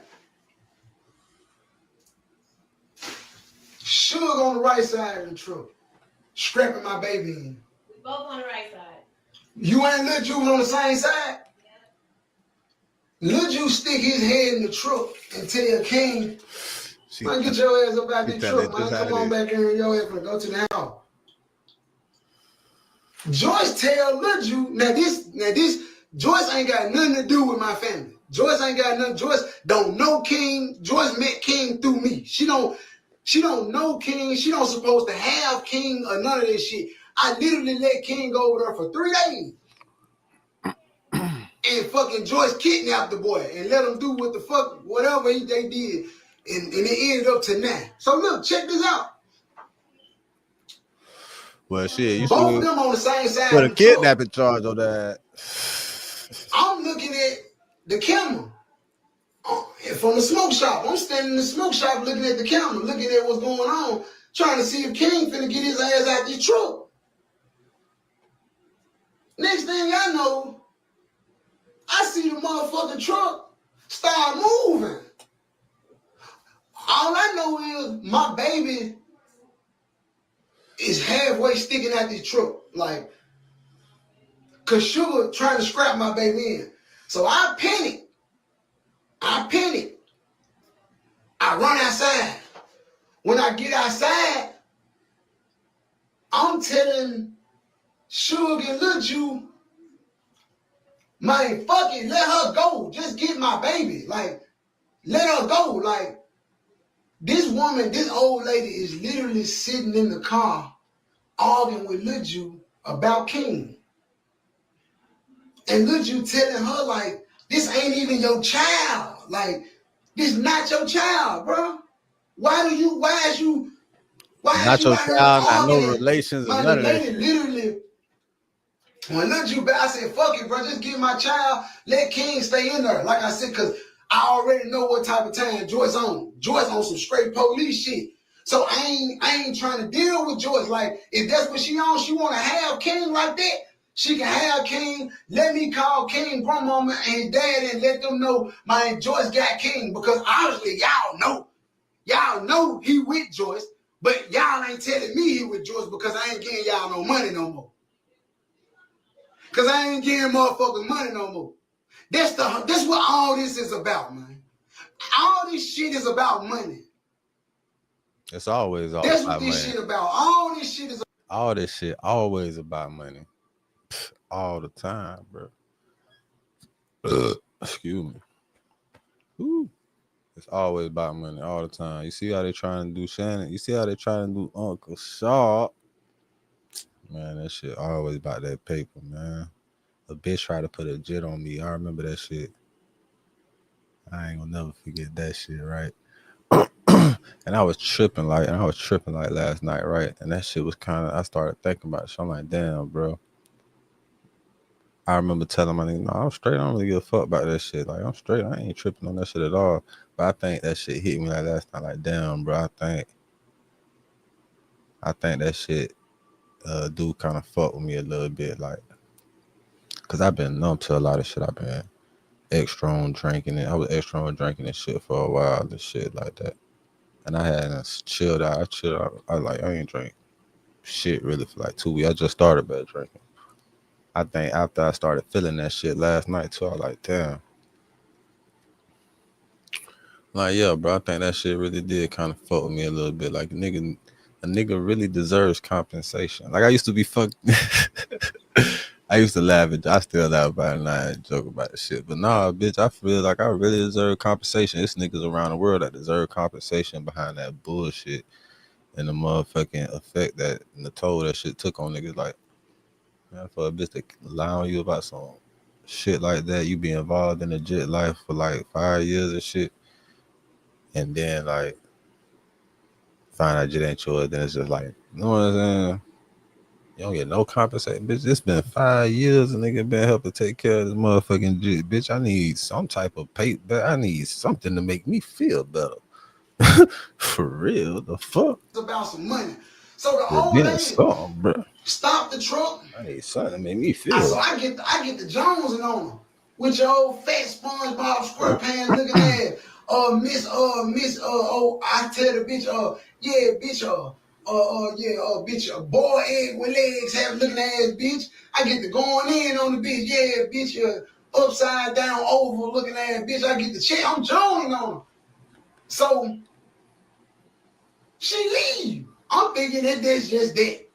You know what I'm saying? Like, you know, she took King. I called King grandmama. I said, hey, they acted like it was cool. I took my hands off of it. I never worried about King again until my PO called me and told me the shit on the internet about King. Y'all gotta understand, bro. I done dealt with CPS twice dealing with King. I done went through some shit dealing with this nigga, man. I went through it dealing with John. And y'all don't even understand it. Y'all don't understand it. Like, don't nobody understand that part. Everybody see the bad shit from this dude. Don't nobody see you got Say Cheese all from that. They posted this shit. Bruh, nobody's never gonna see the good shit. Don't nobody give a fuck about the good shit, bro. The negative shit is what generates the interest, nigga. That's it, my boy. And you know what we gotta do?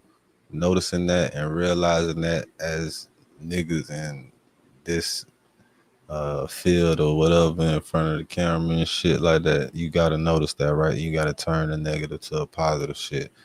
Man, brain science, try to create something positive about the negative shit going on around this bitch in the world. Like, hey, create a positive impact today and later. Do that shit, capital. I'm just trying to spread positive messages through all the negative news throughout this motherfucking goddamn, kind of balance this bitch out on the scales, man. Shout out to my Libra niggas, you feel me? You gotta weigh that shit out. And I always try to be a fair person and shit. You feel me? That's why I be feeling like extra, like tried and shit when I be dealing with people that act like they don't fucking understand what the fuck I'm saying. Like, bitch, you ain't slow. You know what the fuck I'm be talking about. Don't stop trying to switch a nigga words around and do all that extra shit. Like, be on that dumbass shit for what?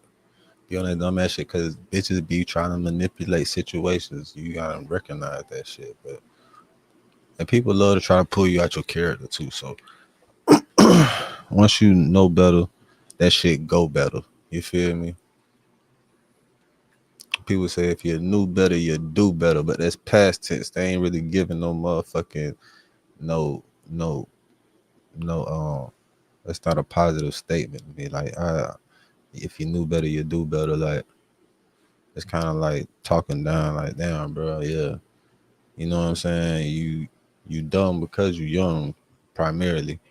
You ain't had experience to do or learn a lot of shit, and people ain't taught you shit. Look at the motherfuckers around you. A lot of young people is dumb because of the people that have them, for real. And I refuse to let that shit happen to my daughter. I swear to God. But if you know better, that shit could go better for you. You feel me? Just make sure that you know better so that shit could go better.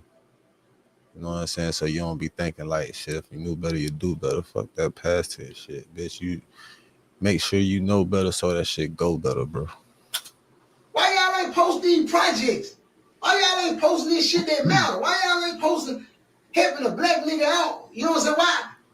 I get it. Y'all gotta pay y'all bills. I respect the game.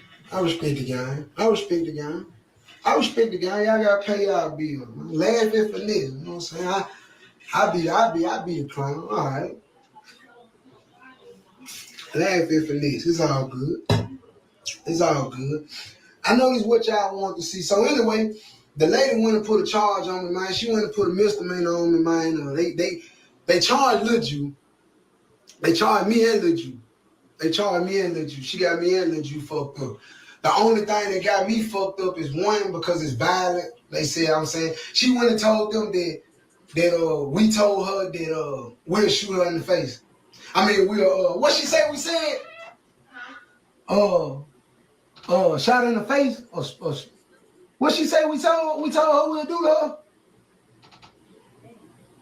I can't remember. It's in the affidavit, but she said something about what we'll do to her. She's trying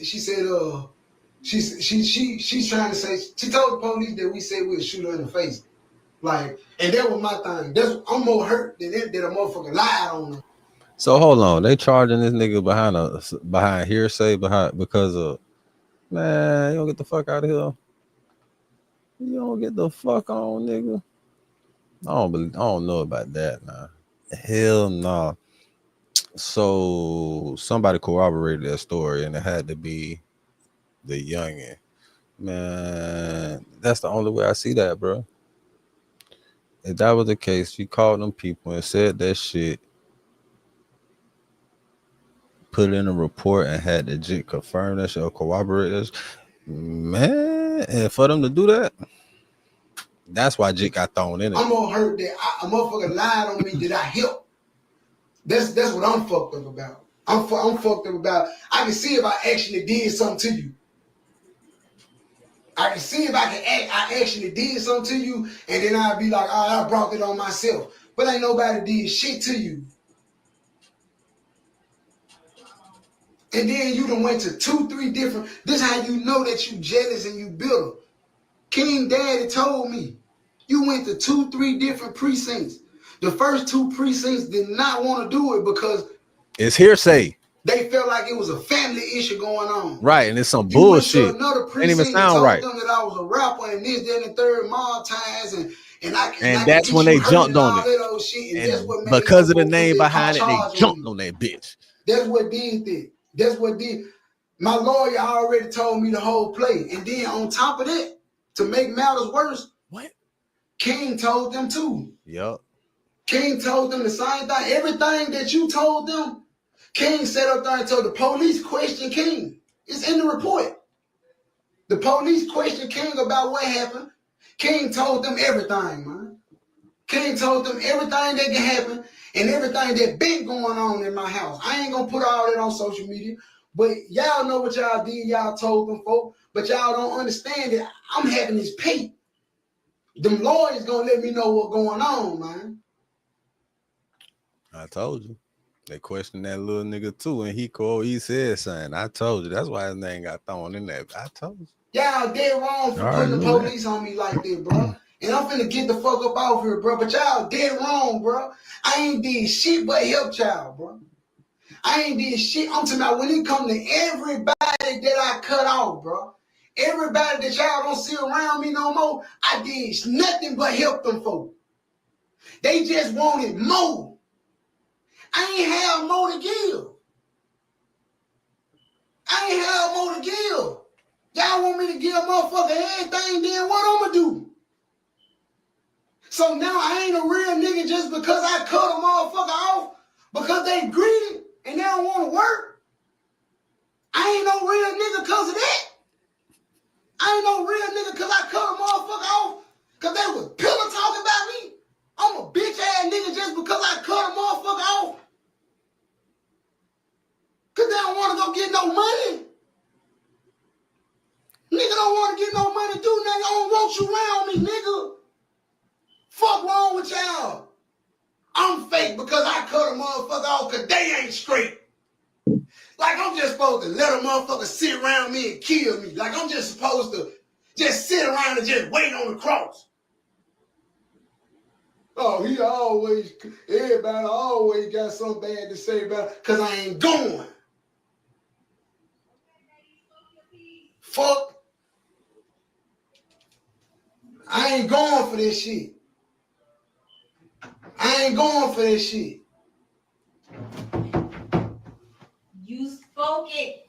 Get off. I'll be out in a minute. Don't make me report you live. Man, I'll be out there in a second. She said she gonna report that bitch. She said, don't make me report your shit. Get your ass up out of there. No, it's just a simple fact, bro. Y'all don't understand. Wait, bro, I'm gonna get off. Shit. Real talk, bro. Y'all don't understand, bro. Everybody, all y'all, That shit bro. fucking with that boy, man. You gotta get that shit off his chest. Bro. All y'all, bro.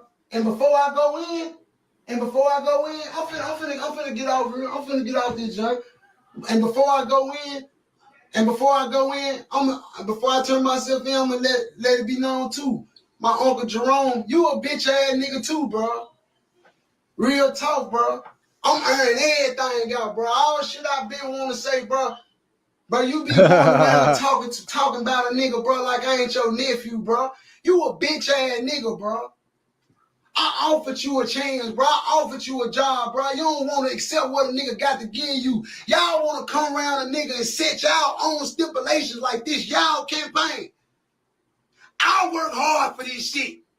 You can't come around me and just sit still. Oh, I don't feel like I should have to talk to him. You my nephew. No, this a business, though.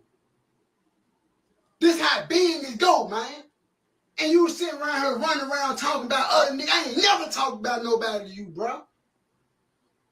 You, Big A, BB, all y'all. I never talked to nobody about y'all, bro. I ain't never did y'all like that, bro. Never, bro. I ain't nobody. I'm finna get off. I promise to God I'm finna get off. But I'm just saying these folks need to know that. They need to know, but I ain't never said nothing about to you, nobody around me. I never looked you. I never went to talk to look you about nobody around. I never did that. I dealt with these folks accordingly. I ain't wrong. We not. What you upset yourself? But I know I ain't wrong, though. These folks need to know that shit ain't right.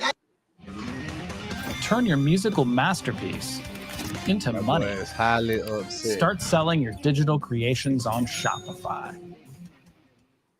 If you love binge watching and you hate being interrupted by ads,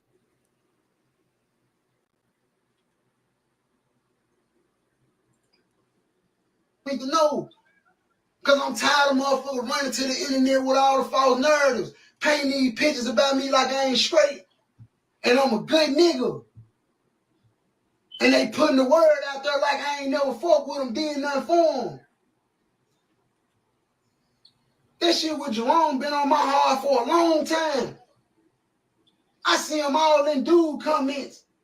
Oh shit, don't forget what I did for him. He don't even know I see this shit. You gonna talk about me like that, and then when I see you act like you love me and embrace me and all that shit. You don't even know I see the shit. Yeah, Man, I'm niggas too don't even old to know. be playing these fake ass games. Man, Right, I'm 33 I'm years telling old. You you, don't boy. fuck with me. Stay the fuck out my face. I feel you, my nigga. Stop acting like you fuck with me. If you don't fuck with me, let it be known. I'm cool with you. I'm cool with you letting it be known that you don't fake fuck shit, with me. boy. Quit acting like that you fuck with me and you Feel really you, don't. my nigga. That's gonna get you hurt. I feel you. That's gonna get you hurt. That If you real don't fuck shit, with me, though. you don't fuck with me, I can accept it. That real But quit shit, man. acting like you fuck with me and you don't. That real shit right there, no. I had to say that shit about Jerome, man. He dead wrong. I'm sorry, man. Nigga. That real shit done now. All that fake ass shit, that would make a nigga what? I hate that shit with a passion. My damn self, bro. That be some puss ass shit, bro. All that, like a nigga you show genuine love to for years and shit, nigga do some fuck shit, like some hating ass shit like that. Or you just find out or figure out how fake and flawed they is and hate, like jealous and shit like that. That shit'll fuck with you. Like, bitch ass nigga, you been around me this whole time and you been on some fake ass puss ass shit. Fuck nigga.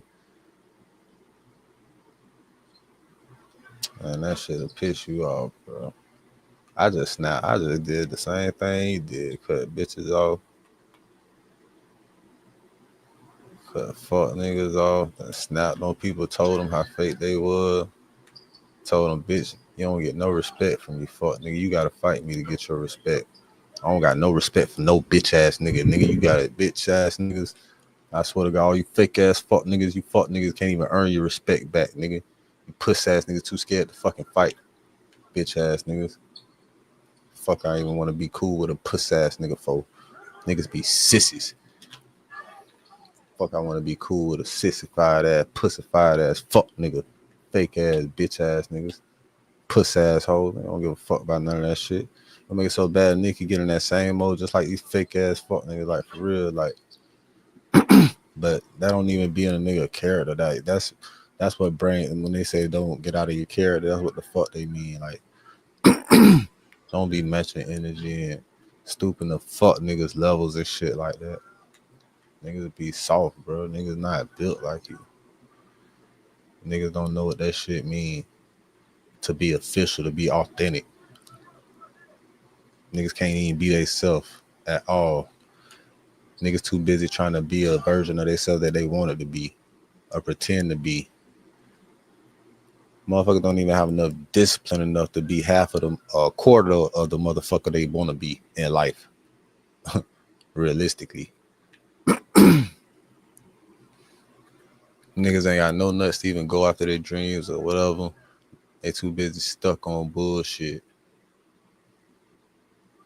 Letting the government or anybody else, all the papers or the TV program them and tell them what the fuck they should be doing and shit like that.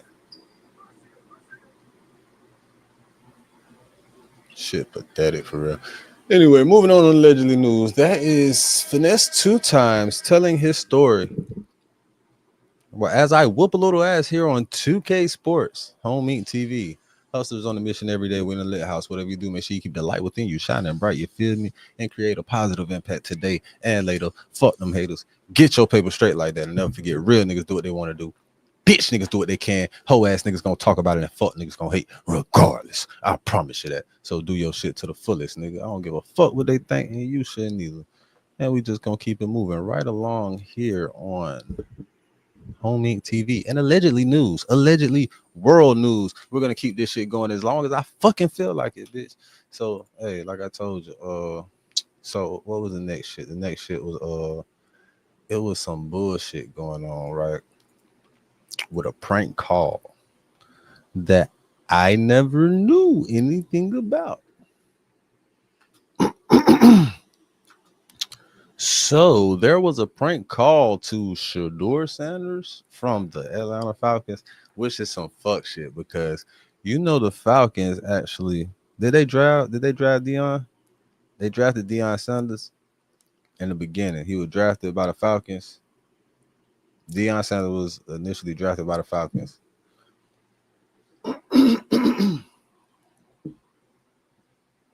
Man, we finna play this shit. What the fuck this Hello? You got that call. You know what's going on? Ready to go. Say it one more time for me. This is Mickey Loomis here, GM of the Saints. How you doing? Good, how are you, man? Good, been waiting on you. Ready to go. Yeah, we have. It's been a long wait, man. No, for sure. We're going to take you with our next pick right here, man. Yeah, yes, sir. Let's be legendary. But you're going to have to wait a little bit longer, man. Okay. Sorry about that. Ready to go. What does that mean? What? What are you saying? I don't know. He said you gonna have to wait a little bit longer. You heard that? He said you gonna have to wait a little bit longer. From Louisville by way He of said, let's be many other legendary. schools. Hey Saints fans, this is Tyler Shuck. I'm so excited to be joining the Saints and having this awesome opportunity ahead of me. Can't wait to get down to New Orleans. Whatever the fuck that mean. So he got a prank call from the son of somebody in the Falcons organization, a coaching staff or some shit. I guess insinuating that he was finna go in the next pit with the Falcons or some shit like that. That's fucked up. Oh shit. Nigga got that pass by me. But that shit crazy, man. We finna see what the fuck going on. Damn. All right. But it was something. They got fined a total of $350,000 fucking dollars. Is crazy. Man, so a prank call cost you more than $250,000? Man, that shit crazy as hell. Crazier than this motherfucking game that's getting played right now. So we finna got down to see what the fuck going on with this shit is. This is Google Pixel 9a with Gemini. It's free at Allegedly world with news. plans starting at $30 a line. And this is Nicole asking. And we don't give a fuck about that pussy ass ad. I don't know what the fuck that shit be about for real. Yep. Alright. Can we get this ad over with? NFL is hitting the Atlanta Falcons and its defensive coordinator, Jeff Ulbrich, with over $300,000 in fines following that draft day prank call. You're going to have to wait a little bit longer, man. My actions of not protecting confidential data were inexcusable. Ulbrich speaking for the first time. Oh, we're gonna have to put both of them together. We got both Jax on. was part of that prank call to Colorado quarterback Shedeur Sanders, son of NFL legend Deion Sanders, anxiously awaiting for news in the second round. This is Mickey Loomis here, GM of the Saints. We're going to take you with our next pick right here, man. Yeah. Yes, sir. Let's be legendary. But it wasn't the Saints on the phone. Video posted online Oh, you said showing with the 21-year-old Saints. Jax Somebody from the Ulbrich sitting Falcons. next to a friend who was making that call. Nobody got that number but coaches. The Falcons say he got Sanders' number from his father's unlocked iPad. Damn. Now the team fined $250,000 and Jeff Ulbrich $100,000. Going forward, I promise my son and I will work hard to demonstrate we are better than this. Jax also apologizing in an Instagram post saying, "I am so sorry I took away from your moment. It was selfish and childish." And the NFL is also investigating 5 other prank calls to players during the draft, so we could see more fines. Boy, don't say that them niggas had something to do with them other prank calls. Boy, that shit gonna be crazy. That shit gonna Welcome be back. crazy. So I think in the draft, this is a pick. Hold on, man. We're not watching that. We're not doing that right now. I fought with them though, but we're not doing that. We're not doing that. That shit gonna be crazy. That's how they motherfucking prank call should do it like that, man.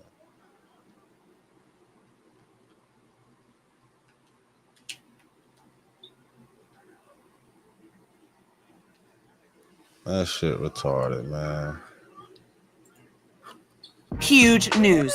They prank called him with the Saints. Yeah, like he was the Saints, with the Saints organization, coach or something. And it cost him $350,000. Boy, I hope he ain't got nothing to do with no other prank call, boy, because that nigga daddy gonna fuck around how that boy missing. I wouldn't even, what? That shit crazy. I wouldn't even fuck with that boy like that. Man, that's enough money to make you disown your child. What? You cost nigga how much? Hold on, how much was his salary, first of all? He costed his daddy $100,000, and he costed the organization $250,000. So he got the Falcons hit with $250,000, and Pops basically had to cover about half of that. Damn. You know what fucking dumb, man? That shit crazy. That boy gonna be working for his daddy for the rest of his life. Why is nigga playing so hard defense? Anyway, man. I'm chilling right now. Allegedly world news. There was some more shit going on in the world, right? There was some more shit going on. Like dumbass shit for no reason. But it's always dumbass shit. So in allegedly news, the first world wars were to eliminate the previous worlds. So if that's being said about how the first world wars were created, it was to create a new world. It wouldn't surprise me why they speaking about World War III so much, as they have been speaking about creating a new world for a very long time now, with the crypto, the energy, electric cars, all that type of shit. Damn. I'm not surprised. I think the question now is, how close are we to the actual World War III? Since we are on allegedly world news, I feel like that may be a legitimate question at this moment.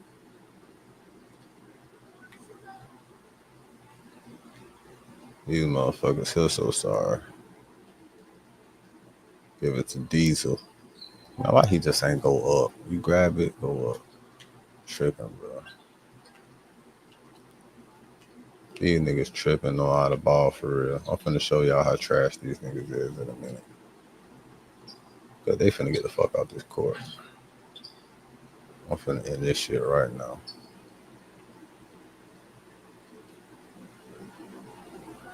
If they pass me the fucking ball, well, he made it, so I ain't tripping. All right, so allegedly world news. That was a detailed story. We just gonna recap all the shit that just went on today. So Adam 22 got into some hot water with the Crips and shit. A few members of the Crips. The original story, it said 100, but it comes out it was actually only about 40 of them niggas. Damn, I just sold. And Adam 22 banned the host that was responsible for that shit, right? Oh, he tried to end that bitch on a nigga. He got a nigga fucked up though.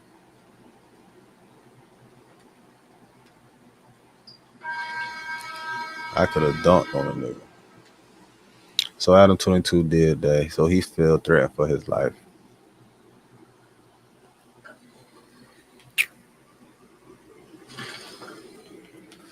And that nigga gave a detailed story to that bullshit, right? But that's why you gotta watch. You can't even watch people. You just gotta be careful, like, you know what I'm saying? Who you allow around you. Like, that's really a fucked up situation. Like, imagine being on federal probation or parole for about 3-4 years, right? You finna get off. You finna get off on federal parole in about 40 days, 45 days a month. Some bullshit go on and they put the police on you and violate your shit. Now you gotta turn yourself in based on hearsay. That's fucked up. And then not only that, the motherfucker had to go to 2-3 different police stations to actually have somebody do that shit and look into the situation because it felt like it was some family shit. And not until she said it was regarding the rapping and some shit like that. They ain't do it until you said that.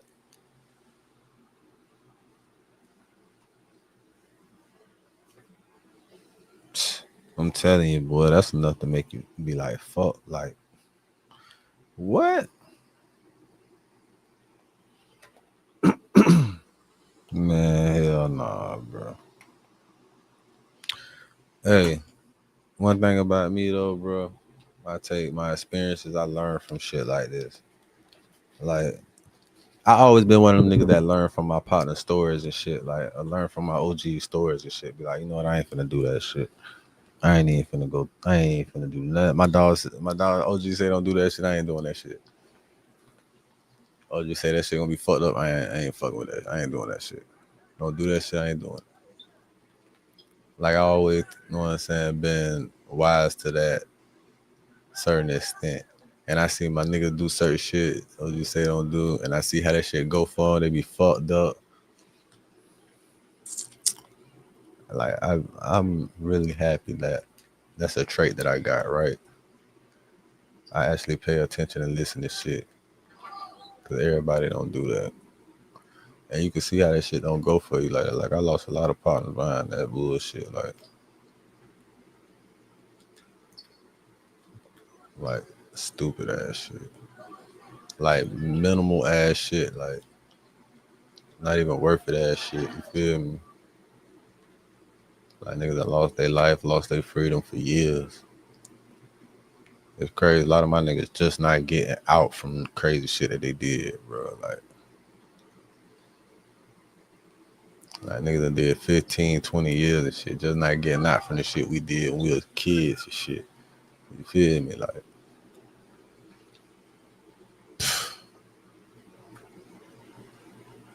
you gotta listen to the shit sometimes. You gotta learn from the experience of others sometimes, you feel me?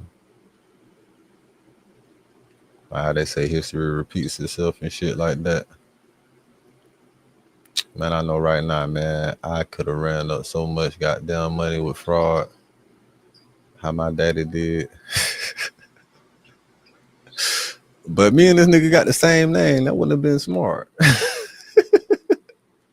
That wouldn't have been smart at all. You feel me? I do some shit like that. Oh, this nigga pass it on. But me and this nigga, like, I'm Junior, man. I got the same name with this nigga, and I'm Junior.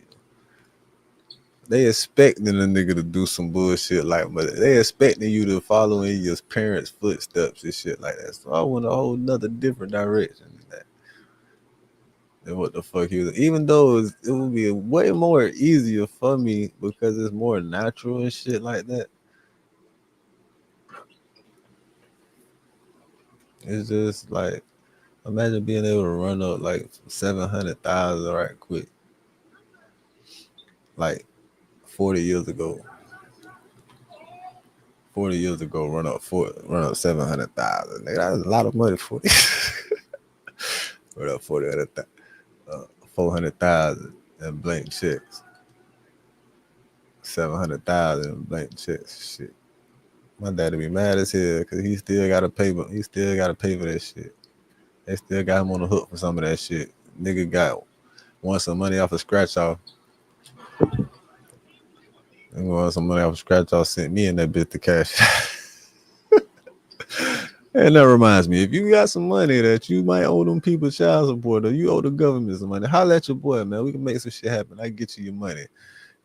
You feel me? You just gotta donate to my nonprofit organization, and we're gonna make sure you straight. You feel me? We're gonna make sure you get your pay, and them people don't fuck with you. That nigga missed all them damn shots, and he on fire. Boy, you is garbage. That boy garbage. I gotta tell him how garbage he is, boy. Hey, I wasn't even finna come in the game, right? I wasn't even finna come in the game chat, but boy, your ass is trash. You just had 4-5 open shots on fire and missed all them bitches. Hell no, that bitch crazy as hell. And then he gonna stand under that bitch. I should have dunked on your ass, but he wide open. I thought he was gonna shoot that bitch, but fuck it. I'm gonna just do what I do then. Fuck y'all niggas. All right, man. I'm back about this bitch. I don't give a fuck about this game. Y'all niggas trash. Look at this shit. All right, back to my stream. What I was saying about the motherfucking shit today. Yeah, man. Yeah, man. Fuck it. Now we just doing random shit. This the more part of allegedly news. We're talking about World War III and shit, right? You know, it's this rich white man around here, right? He's working on never dying. Let me see if I can find that shit right quick.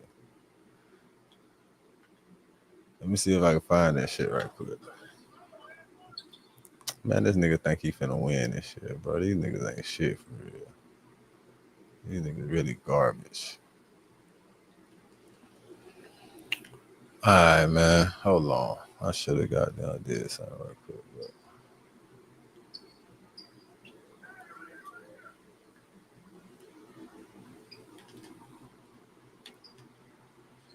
Bitch ass niggas. All right, but yeah, this is rich. Let me see if I can pull this shit up. What is this shit at? Rich. Yeah, block him, man. Nigga ain't playing no defense. My bad. I'm distracted. I'm finna win this game right quick. I'm gonna pull up this shit about this rich white dude trying not to die. White dude say he gonna live forever, right? It's this. It's something, right? It's some natural something. And it's like the fountain of youth, right? And it produces something that will make you or keep you young and shit like that, right?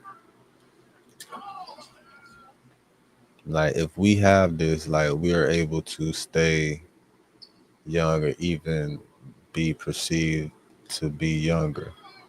One natural fruit is the fucking grape. They say the fountain of youth. It's in the grape. I'm gonna give me some grapes right now, matter of fact. But it's this rich ass white dude trying not to die. What the fuck is the name of this shit?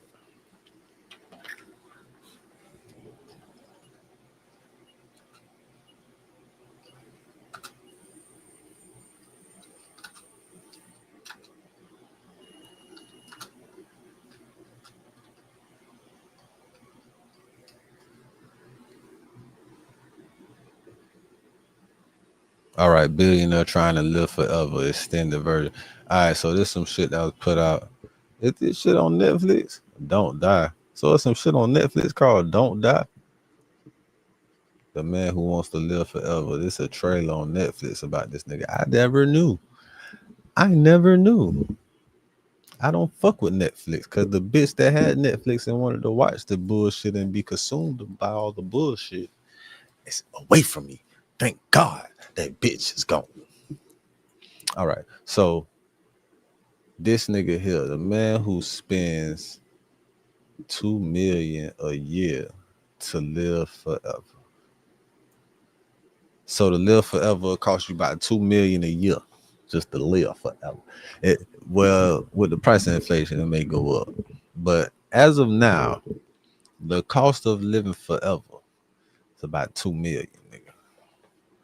That's what this shit say right here. Oh, y'all can't see this? Let me see something. Y'all can't see it because I ain't showed this shit. It say it right there, nigga. Oh, hold on. Y'all can't see it because it's too small. Hold on. See? It say it right there, 2 million, whatever, pounds, which is not 2 million American dollars, but where the fuck is the dollar? They say the dollar is plummeting. Can someone confirm that news? We'll figure it out later.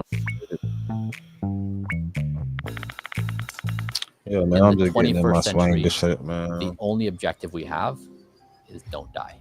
Meet Brian Johnson, a 45-year-old tech entrepreneur from Utah who is biologically younger than most of the people watching this video. He has become the most measured person in human history to prove one thing, that death is not inevitable. Not only is he optimizing his health in every way possible, he's also providing all of this information for free. So in this video, you will find out ways to live longer. But before that shit fucked up, right? To do some shit, he don't look that much younger. Like, how old is he, first of all? Because this should be the experiment. This is the test right here, right? This should be the test. This should be the test right here. Everybody guess this motherfucker age. Guess what his real age would be from based on this picture. Just looking at his ass. I guess he's standing next to his son. All right, his son probably what, 23-ish in between, I say, around there. I get it that. I get it from 25, 22, some shit like that.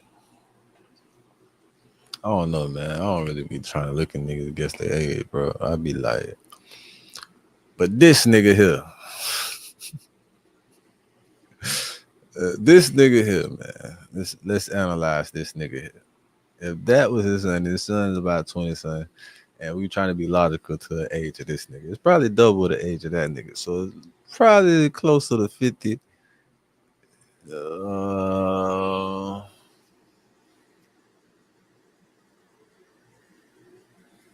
If that shit working like he say it is, he looks like he's about 50. That nigga's probably about 60 or something. If it's probably working how they're making this shit seem. But based off of the picture, what this nigga look like, I'm gonna give him 52 or some shit. Just based off of his face and his neck. The lines around his eyes, the lines around his mouth, his face, the shape, and the neck, how that nigga neck look right there at the top. Man, I get you. He's about 52. That's what I would say. I don't know. But if that was the test, right, and say I was accurate, say I was pretty accurate guess, say he's about 55 or some shit. It would actually be a good assessment for him, being that if he was older than what the fuck he was, but I was around the area.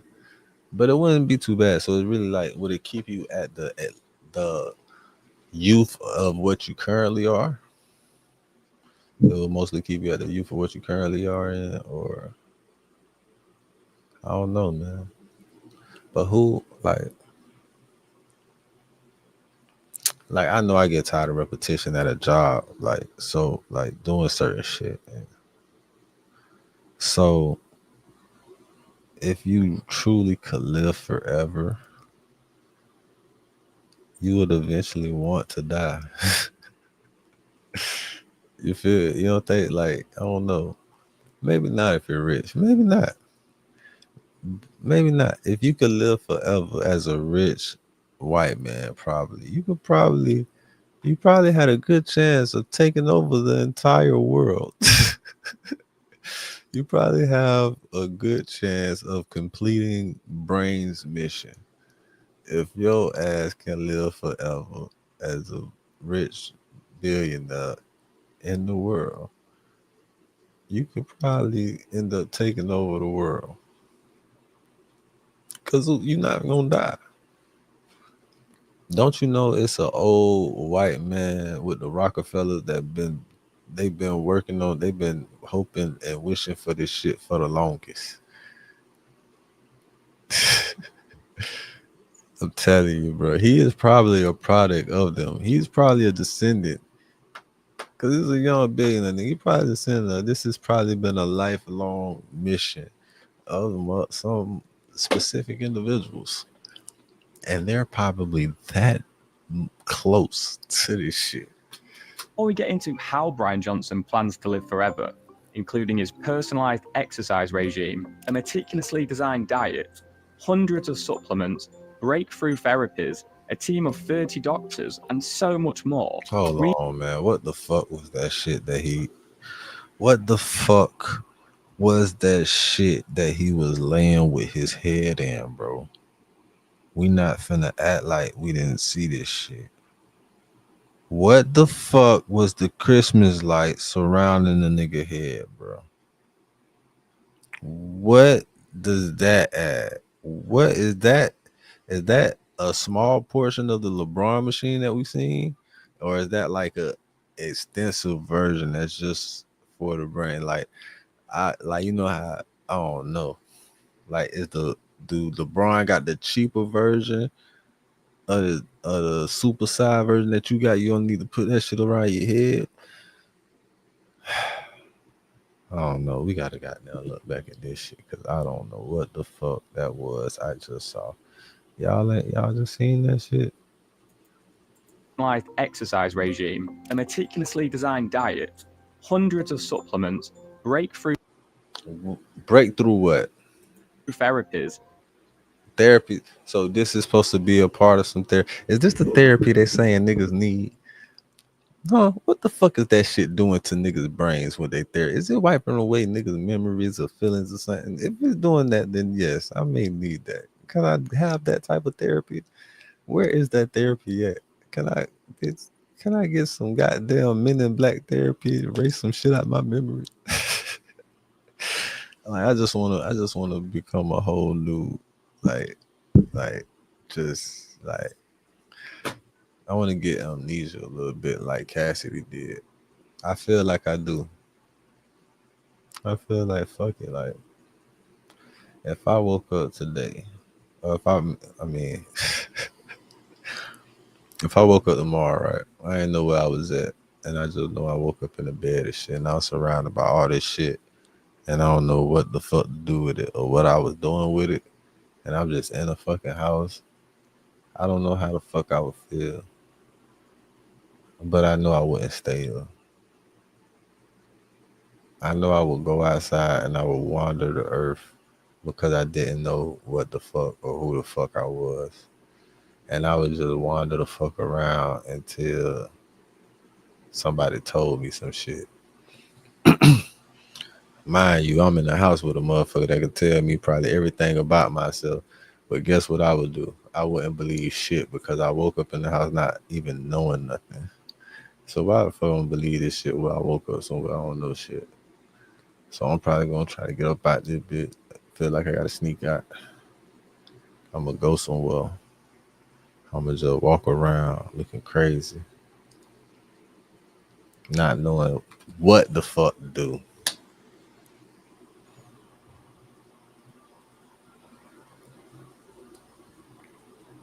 But that's why they say ignorance is bliss. Like that's where you could probably be your happiest at. No cares for shit. Cause you ain't got nothing to know about. You don't even know about shit to give a fuck about shit. Like that's I think the level I want to be at. Even if just for a little while. Like I don't even want to know about shit to give a fuck about shit. Like I don't know if that makes sense, but you know, nigga be stuck in his brain for so long. For some reason, that machine show, when they talking about therapy, I'm so curious to what the fuck does that shit supposed to do? Because if that shit ain't fixing your eyesight, what the fuck is it doing? Why the fuck is all them lights in there? What the fuck is it doing to your brain? Like, and this nigga is laying there. He look like he wrapped up in covers and shit. Like he ready to go to sleep with this shit. He look like he's sleeping in this shit. How the fuck can you sleep in this shit? Do you got something around your eyes? We can't even see the nigga eyes. Do he have some like shades over his eyes or something? Because what the fuck, nigga? Ain't no way you sleep. I mean, the shit gonna make you close your eyes. Like, how hot is that shit too? Is they cool lights? Is the lights cool in that motherfucker? I know the lights was flashing different colors and moving around and shit, but how hot is them lights in there, bro? Like, what the fuck, bro? What the fuck is that shit doing to you? I got to know what kind of machine that is. I got to know how much it costs. I feel like I want one. I feel like I need one of them machines. I don't even know what the fuck it do. I just feel like I need one of them bitches. Now I feel now I understand how these old white bitches feel when they calling in to the job I work for and they be trying to shop and shit. Now I get it. Cause I'm looking at this shit and I'm so curious. I just got that. I just want to know how much that bitch is. I feel like I got to have that bitch.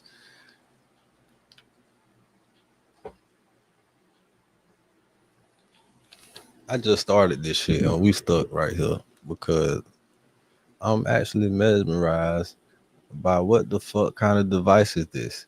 This nigga put his head in a little mini lampshade and shit and got all these lights. Oh, shit.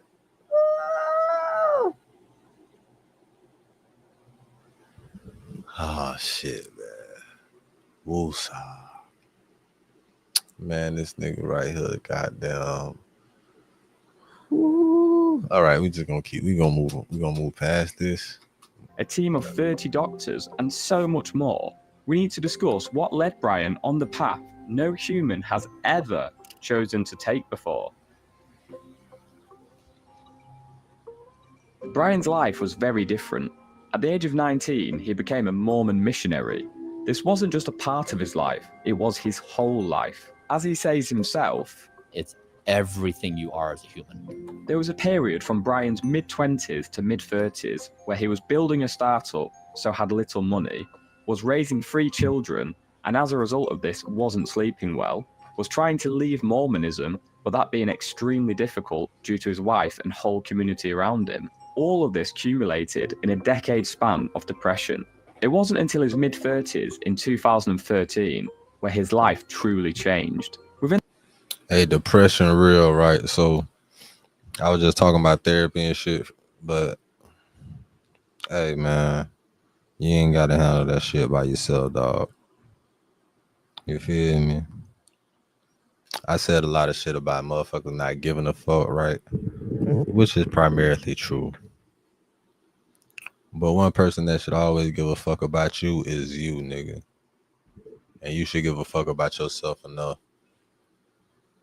to shake the fuck out of that shit. What the fuck is you depressed for, nigga? Ain't no reason to be depressed around this bitch. You alive, ain't you? You mean you can make some shit happen. I give a fuck about that bitch. That bitch ain't shit. That bitch ain't shit. That baby probably ain't even yours. Get a DNA test. So the bitch ain't shit. The baby probably ain't even yours. Which means you probably got another chance at life when you find out, nigga. Hey, man, the cup is half full. It is never half empty. In the span of a year, he left the church, got a divorce, sold his startup to PayPal for $800 million, and came out the other side of depression. It was at this moment Brian's brain started shifting from seeing the world in things he was told he can't do. Everything you are as a human. There was a period from Brian's mid-20s to mid-30s where he was building a startup, so had little money, was raising 3 children, and as a result of this wasn't sleeping well, was trying to leave Mormonism, but that being extremely difficult due to his wife and whole community around him. All of this accumulated in a decade span of depression. It wasn't until his mid-30s in 2013 where his life truly changed. Within the span of a year, he left the church, got a divorce, sold his startup to PayPal for $800 million, and came out the other side of depression. It was at this moment Brian's brain started shifting from seeing the world in things he was told he can't do to now things he can do, and he wanted to make a difference. That's a very brief summary of the path which led Brian to create Blueprint, the ultimate guide for human survival. The core principle of Blueprint is that data-driven decisions are always better than human opinions. It's an algorithm fed by results from tests, which takes care of health better than an individual would be able to. Everything in Brian's life is there because it's won a place through data. Blueprint will trial 5 to 10 new therapies per week, measure Brian's body markers before and after, and then decide if it's shown significant enough results to slow down Brian's aging.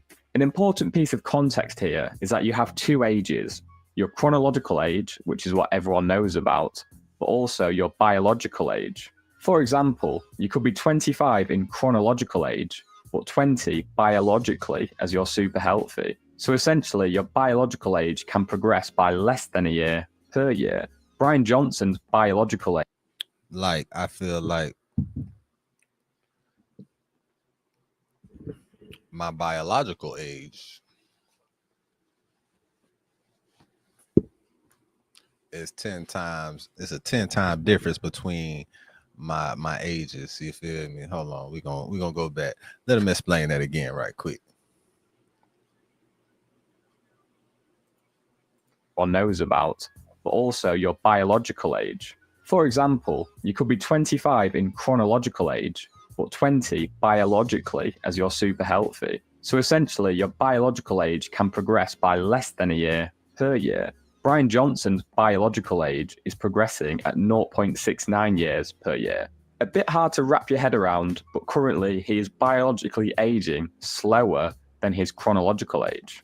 By slowing down your biological age, you increase the period of having a healthy, functional body by delaying or avoiding the onset of chronic diseases. This is why, in terms of longevity, your chronological age doesn't really matter. Within 2 years of using Blueprint to dictate his life, despite being 45, Brian has slowed his pace of aging the equivalent of 31 years. And this is why LeBron is still playing at the level that he is, because his chronological age is 40. The nigga chronologically is 41 and shit. But biologically, he's balling like a 32 or 35 or something.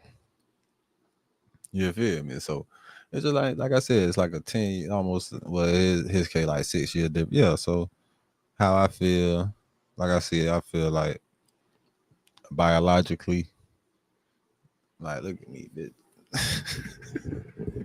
Biologically, bitch, I'm about 29, bitch. Biologically. His cardiovascular capacity is in. Hey, that's gonna be the new shit in a minute. Niggas gonna be like, biologically. You know what I'm saying? That bitch, I'm 29 biologically. You tripping, bitch. I had one of my bitch said, damn, man, you look young as fuck. I'm like, yeah, I am young, bitch. I ain't nothing but 27. In the top 1.5% of 18-year-olds. His sleep and recovery performance is in the top % of all Whoop users, and many other biomarkers have drastically improved, helping to slow his pace of aging down. But now for the fun part. How does he do it, and how can you do it also?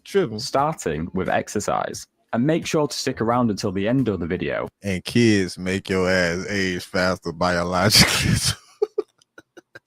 Your chronological age could be 40, bitch. Your ass could be biologically looking like you 55, because them kids will beat the shit out your ass. You done had them kids early as fuck.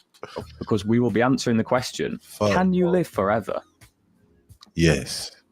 I know. Brian exercises once per day for around 45 to 60 minutes, which may be less than some people are expecting. Whilst some longevity experts, such as Peter Attia, suggest the optimal amount is 2 hours per day, Brian takes a more conservative approach. Per week, Brian aims to be in zones 2 to 4 in terms of heart rate for 4.5 hours, and in zone 5 for 90 to 150 minutes. His goals are to build muscle, maximize flexibility, and increase VO2 max. A higher VO2 max has shown to be a significant marker for longevity. During his sessions, he warms up with the sled for about 3 to 5 minutes. His workouts aim to target all areas of the body, including many exercises you'd expect to see, such as tricep extensions and bicep curls.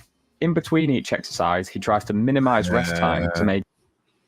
Man, this nigga trying to be the real life Batman, dog. Who is his father, bro? Don't tell me this nigga was an orphan or no shit like this, bro. I feel like this nigga trying to be the real Bat. Why does nigga look like that Batman actor?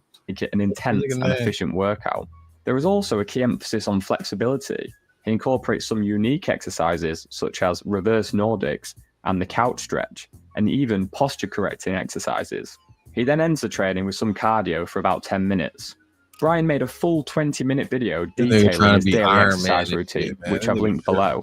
He's well aware that there are people who are fitter, stronger, and are better at exercising than he is, but his workouts are designed specifically for longevity, not to become an athlete or a bodybuilder. In the words of Brian Johnson, every single calorie he consumes has had to fight for its place. So each of the following meals are there because they allow him to meet his daily calorie target of 2,250, whilst providing his body with as much nutrients as possible. To kickstart the day, he consumes a drink called the Green Giant. It includes spermidine, aminos, creatine, collagen peptides, cocoa flavonoids, and 1 teaspoon of cinnamon. According to Steve Aoki, that's really good. At this point, Brian consumes some of his many daily supplements, which we'll come back to later. His second meal of the day is the Super Veggie, which comes in 2 forms, normally prepared and then pureed. This is followed by a nutty pudding and then a varied third meal. All of this information, including how you can make these meals yourself, are available on Brian's website, linked below. There are 3 important things to know about Brian's diet. The first is that he's constantly in a calorie deficit. Whilst there are potentially longevity benefits to a calorie deficit, it does suppress testosterone levels, so Brian has to supplement this with patches, so it may not be a great idea for everybody. The second is that his diet is completely plant-based. The science is quite inconclusive whether eating meat is good or bad for extending lifespan, so at the minute, this is more of a choice as opposed to being necessary. The third is that he eats in a very short and very early window. He consumes his first meal at around 7 AM and is usually finished eating by 11 AM. 11 AM. Essentially, this means Brian fasts for about 20 hours a day. Some longevity experts, such as David Sinclair, believe fasting is one of the best things we can do to live longer, as it allows your body a chance to heal itself. But this isn't Brian's main agenda, with his relatively abnormal eating window. It's actually because of sleep, which we will discuss now. Sleep is an incredibly important part of a healthy lifestyle. In fact, sleep, I would argue, is the single most effective thing that you can do to reset your brain and body health. And yet, it's estimated that over 30% of people on the entire planet don't get enough sleep. But quantity isn't enough on its own. Quality is also important, and there are many ways to maximize this. Man, I went to sleep like 3 times a day. I still don't feel like I got enough sleep, Bill. And I feel like I don't want to go to sleep until tomorrow. Well, until later tonight. Man, I almost just got on my feelings again about not having my daughter tonight. I'm gonna just keep watching this video. Which Brian has become a bit of a pro at. He uses a band called Whoop to track his sleep, which he achieved a perfect 100% score for 6 months, a score which most users may not even reach for 1 night. So how does he do it? As mentioned earlier, Brian has a pretty small food window, finishing at 11 AM, meaning by the time he goes to sleep, he won't have eaten for nearly 10 hours. Food has to be broken down by the body, so eating late can have a pretty negative effect on how well and how deep you sleep. So because Brian eats super early, this isn't a problem for him. The following are some, but not all, of the steps Brian takes before bed. Again, he's made a full video on this, which I'll link below, but here's some of the stuff it includes. He takes a melatonin supplement, which increases sleep opportunity signals in the brain, heart rate variability therapy, which emits an electronical current to the vagus nerve, a vibrating device called ITIA 100, which aims to improve his tear duct fluid production, Skull Candy headphones for audio cardio, which is specific sounds attempting to improve his hearing as he has slight hair loss from shooting guns as a kid, listening to theta waves, which there are many free videos to listen to on YouTube. Brian claims that the first time he trialed listening to theta waves, he had a guess round and it made them instantly tired. He has a skincare routine, which includes a CeraVe wash, multiple creams, topped with a peptide serum, an oral care routine, which isn't limited to just brushing his teeth. He also water flosses and rinses his mouth with tea tree oil. Oral health is often an underlooked part of overall health. There are multiple studies showing the potential links that bad oral health can have on the brain, body, and heart. Specifically, gum disease from not flossing can be very detrimental and even lead to Alzheimer's. Brian has managed to reverse his oral health by 20 years and even has a lower plaque index than his 17-year-old son. He has apps such as Flux installed on his electronic devices, which reduces blue light emissions, and he also uses blue light blocking glasses.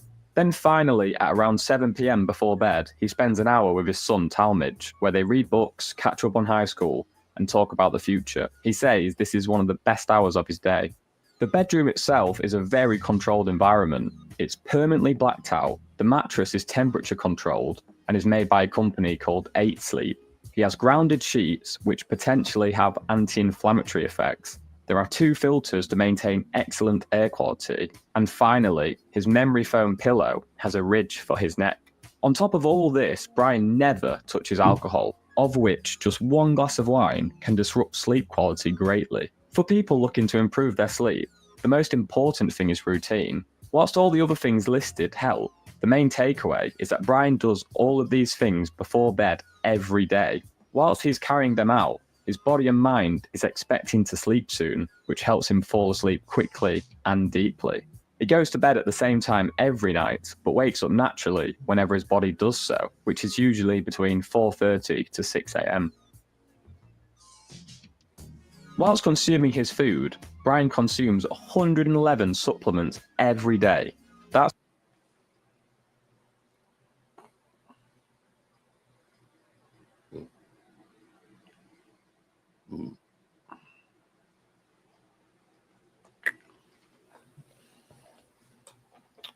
A 100 and what? A day? Man, if it take that shit to live forever, bitch, I don't want to. Bruh, you gotta, what? That shit don't even look, that shit don't even sound healthy. Look at that shit. That shit don't even look like this on top of the food that you eat. Hold on, bro. How much? How many?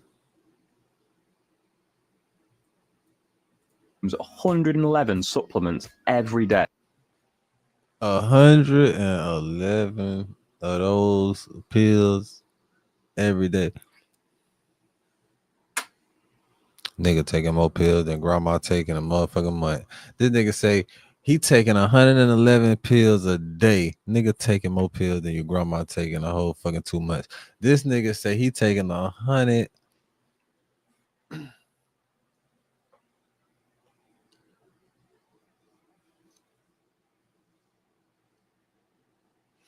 That's why it costs a nigga $2 million to live. Hey, that's right. 111. These come at a cost of around $11 per day. It ain't that much. The exact amount can vary, as with everything else in Brian's life. If the supplements are not helping towards his goal, then they get. Imagine like you a billionaire, right? You wealthy for eternity. You wealthy for eternity, nigga. You done live long. You done long enough. You done live 600 years. You own private jets. You probably own the entire world. You done been everywhere. You done did everything. You done been in the hood. You done been in the motherfucking tunnels. You done been all around the fucking world, in and out this bitch. You know if it's aliens. You done been way beyond the ice wall and shit. You did all this shit. You still able to live. Bitch, you done did everything. You not gonna want to fucking still live, bro. Like, would you still really want to live forever if you done everything in the world more than 3 times?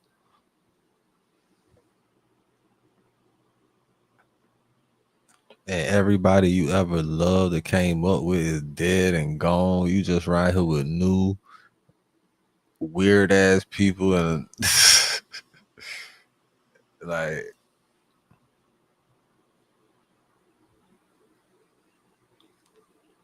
so you want to live long enough for motherfuckers to consider you God. That's what I'm like. You want to live like what? You so scared of death. You so scared to die and go through the natural human process. You want to attempt to live forever. Or are you carrying out the wishes of, you know what I'm saying, somebody in the family? This could have been a family study or some shit, like, you know what I'm saying, passed down from generation to generation to generation to generation. And this nigga the one closest to it, taking 111 pills a day.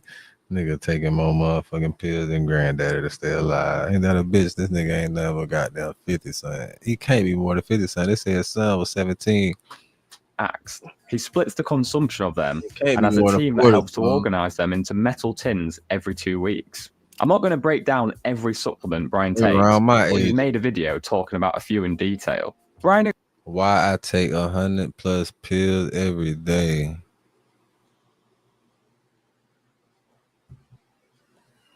Man, hell no. Hell no, bro. You know they use oil to make pills and shit. You know there's so many other natural resources and natural shit that you could like eat, and you can mix that shit as a food yourself, like really, cause to consume that shit versus just a pill. Like pills are oil based. Like it was what the fuck I was saying. They was talking about how the oil industry needed to get rid of all this oil, and they introduced it to the pharmaceutical industry on how the motherfucker produce pills. acknowledges that you don't need to take 100 supplements per day to be healthy, but he's trying to be at the frontier of age rejuvenation, so he's taking some more risks. There's a drug called rapamycin, which potentially has longevity aiding effects, but as the research isn't bulletproof or even evident in humans yet, people in their 20s and 30s may want to wait, but people in their 50s and 60s may be more risk averse as they don't have as much time to wait for clinical trials. Everything we've discussed so far can be used by anyone to improve their health and lifespan. There's quite a low barrier when you're trying to incorporate more exercise, better eating, quality sleep, or even supplements into your daily routine. There are some things that Brian is trying, however, which are not as easily available. Brian went pretty viral for one of the breakthrough therapies he trialed. Imagine you go through all this shit to live forever and a nigga kill your ass. Like you go through all this shit to live forever. Like, yeah, I finally figured it out. I never die. Nobody ever has to die ever again. And then, pow, you're fucking dead. Right after you figured it out. That's a fucked up ending to a movie, ain't it? Imagine putting all your time and effort in some shit, figuring it out and everything, just to get your ass killed. The nigga say, yeah, we ain't finna let this get out. Man, you know how much money the motherfucking you know how much money the funeral homes make?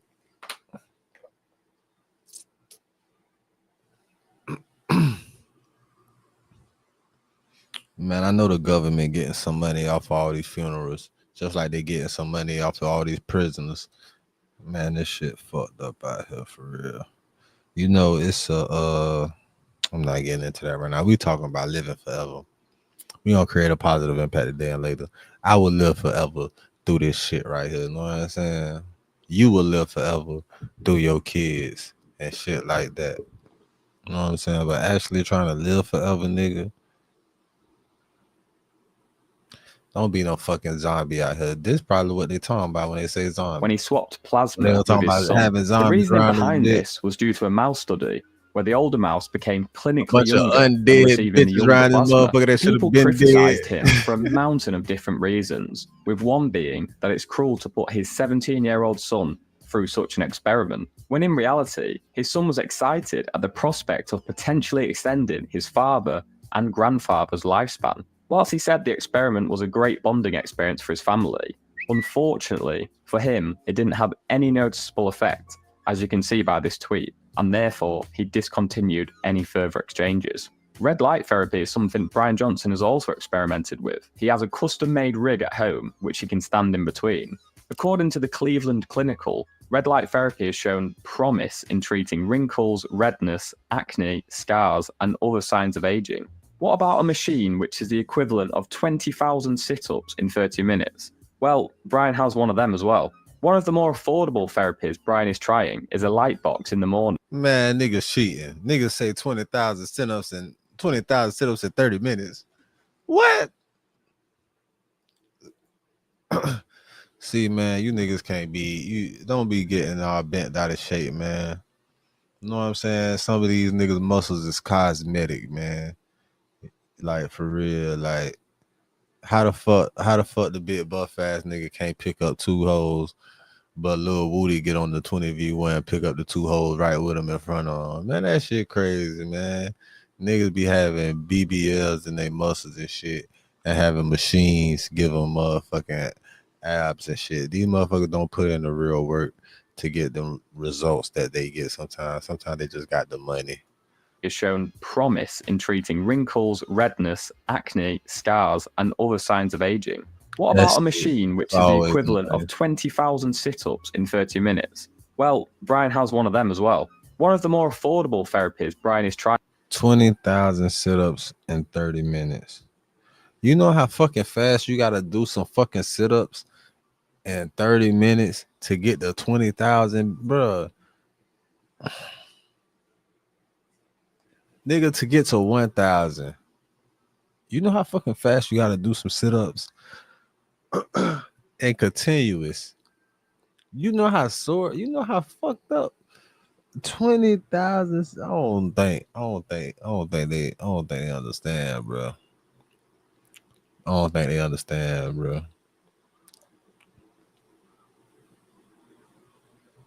I don't think they understand, bro. Now, a fat bitch that probably tried to do a sit-up before it couldn't achieve it probably understand, but they can't grasp how much, like, you know how fucking, like, how many 20,000 is, bro. It's really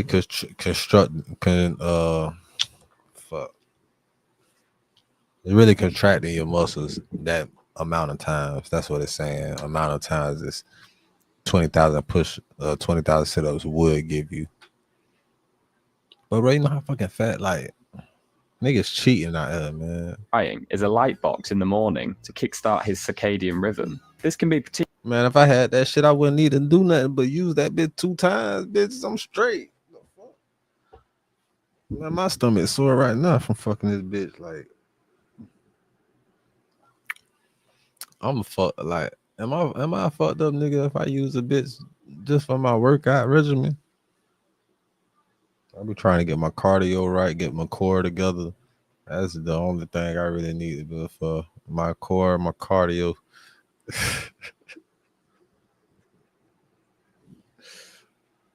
Particularly useful for people who live in countries with less sunlight. Inside Brian's house, he also has a range of medical devices which can measure anything from his skin age to eye health to lung capacity. A team of 30 or so doctors are also a part of his life, which help to take out and examine very frequent blood tests and MRI imaging to see how Brian's body changes when something new is implemented into Blueprint. Evidently, most of these therapies are out of reach for most human beings, whether that be due to cost, accessibility, or time, or even a combination of all three. But that doesn't mean Brian Johnson should be hated for trying them. At the end of the day, people don't like change, and if you eventually prove that death isn't inevitable, that changes what it means to be a human. So you can imagine Brian faces a lot of hate. I hope he gets hit by a bus. The thing on this though, I wonder what happens if a bus gets hit by me? Personally, I don't see. I like that nigga, dog. I don't even care. I like that nigga right there. You see that response? That's the response you need to have to all the fuck ass negative shit against you, bro. You feel me? When they say some puss ass shit like that, yeah, yeah. But what if that motherfucker get hit by me first though? Then what? Know what I'm saying? I like that motherfucker, man. I fuck with Brian, man. Why y'all niggas hating on, man?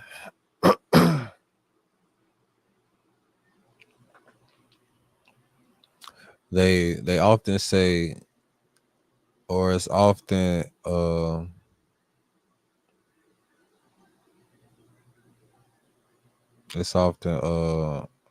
the word I'm looking for? The association with love and hate, right? Like hate is always mostly associated with being like the opposite of love. But love and hate is like one and the same emotion. Like the opposite of love is actually nothing. Like the opposite of love is actually like no feelings towards anything. Like, because if love is actually real, love is the emotion of you caring for somebody deeply. Pretty much, right? Hate is really just a parallel of that emotion, not really the opposite.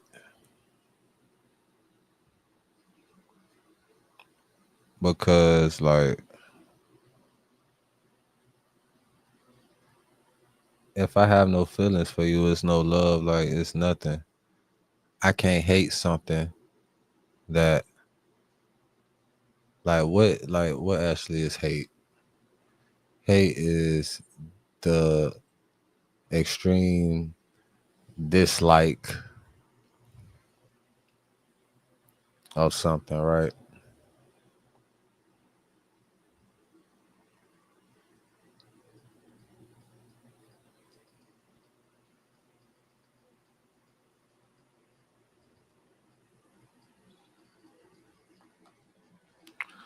But majority of the time, the shit that you hate is something that you love or something that is attached to you. It's something apart. It's something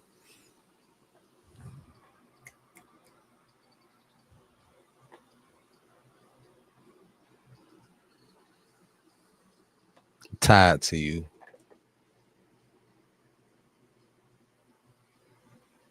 Yeah, man.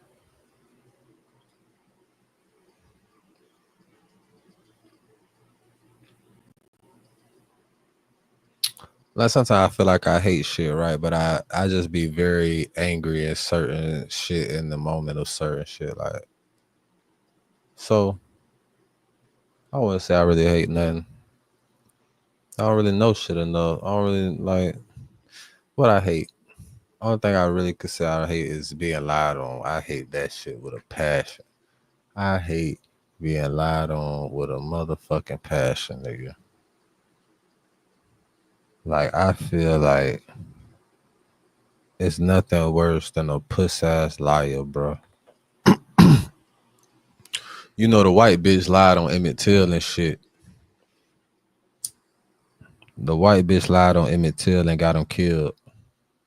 And confessed about that shit like a couple months before she died and shit.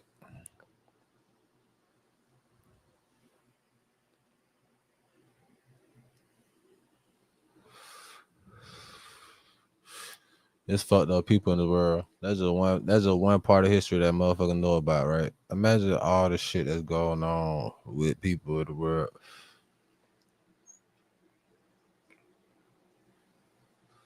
Niggas don't know shit about. Niggas the motherfucking got murdered behind shit, and they ain't had no chance to confess to nothing.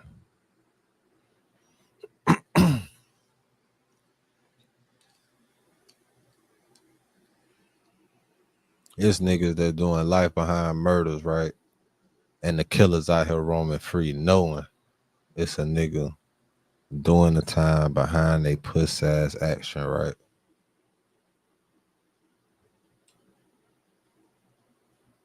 Nigga ain't finna tell them this what, and don't let it be the nigga. Don't let it be the nigga.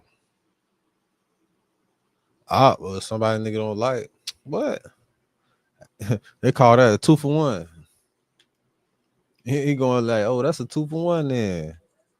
Oh, I got Buddy up out the way, and they put it on Buddy. They put it on him too. Not only did they put it on him, that boy got convicted of that shit. That shit be so fucked up because they'll pressure a motherfucker to copping out to some bullshit that they know they ain't do. You talk about brainwashing the fear of this shit that niggas that got a hold on niggas. Imagine a nigga confessing to some shit that he know he ain't do just because of what the fuck they was trying to give him. Man, they say, look, bro, you confess to this shit, we'll give you goddamn 12, 13. You got a possibility of parole. But if you fight this shit and you lose, nigga, you gonna do every bit of 122 years. Nigga, like 122 years. So if I confess and say I did some shit that I didn't do, so y'all could give me 12, 13. Y'all give me 12, 13. But if I fight this shit and y'all railroad me and I lose and I know I ain't do this shit, but I took it to the door because I know in my heart, like, man, I ain't do this shit. I go to the door and y'all give me 122, 106. I know a nigga just got sent up for 106. 106.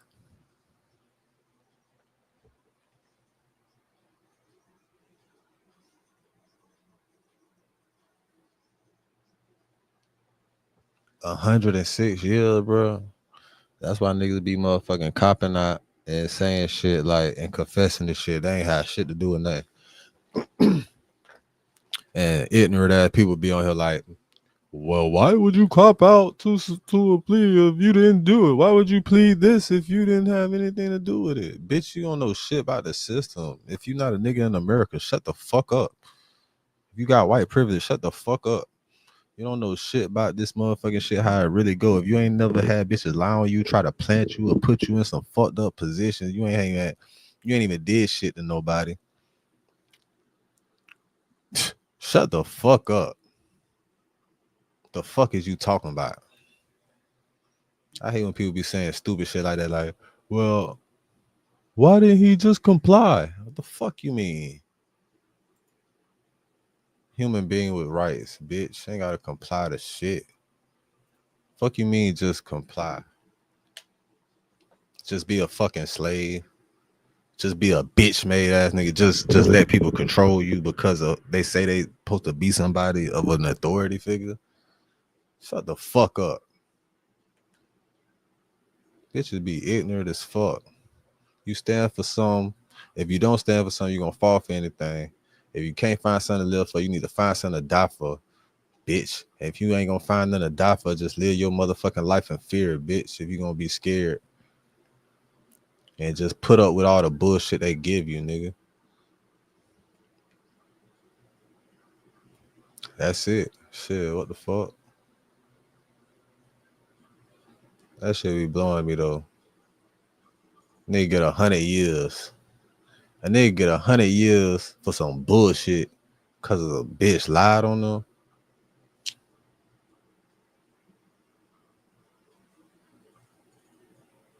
And then niggas get acquitted of shit, and then they come back, DNA come back, people tell the truth or overturn their story, and then they want to motherfucking person out after 20-some years and he murdered a motherfucker that lied on him. Y'all think he wrong? Shit, no.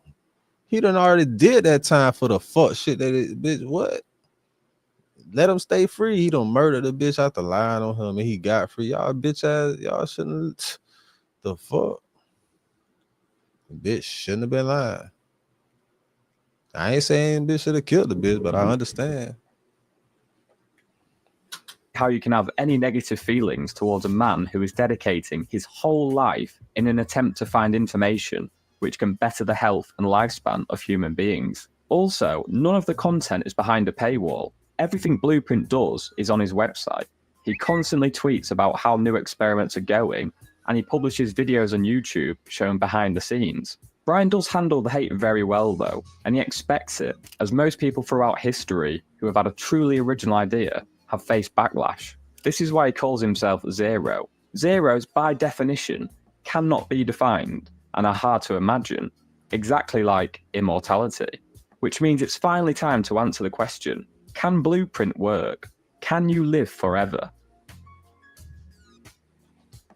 The first... Technically, yeah, you live forever, you never die. This is just the physical realm of a body that you occupy in this moment of this human experience. So technically, no. It's not like you don't die anyway. Like, all these words and meanings is created. Like, once you get to the real, like, core of understanding the life and shit. And I feel like I always had a deeper understanding of this shit, even as a kid. Like, kids have the most deepest understanding of life, I feel like, or the most natural. Like, you can learn so much from, that's why, like, kids are the future and shit. If you look at a baby and shit, like, how they come up, and it comes somewhat to what Kanye was saying, like, how they be like, teach that baby how to act. The fuck you mean teach the baby how to? The baby's just being the baby and they're acting in their natural personality, habitat, like their natural actions, their natural thoughts. They acting on their own recordings. Like,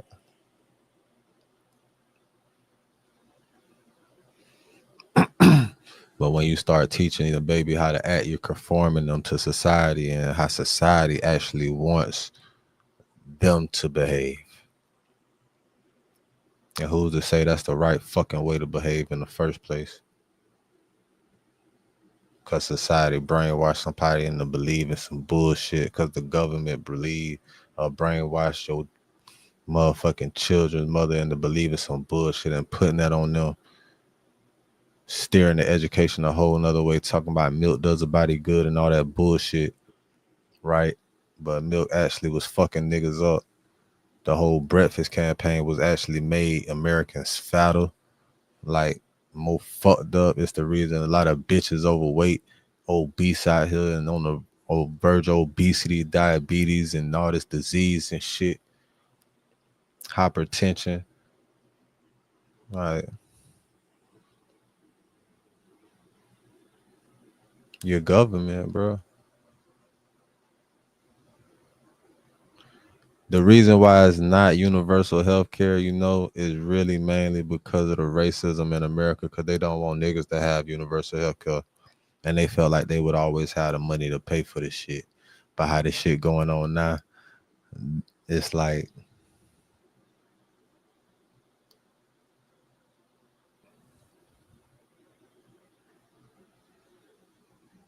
they still don't give a fuck. They would prefer to have universal health care for everybody, but because they going broke now, they can't even afford to be racist no more. They can't even afford to be racist no more. They'll prefer to have universal health care now. But they always felt like they would be able to pay for shit. But the people higher up, they still could pay for it. It's just you motherfuckers out here that voted against certain shit, that was against certain shit way in the past and shit. Against shit for grandma and niggas such as myself or my ancestors.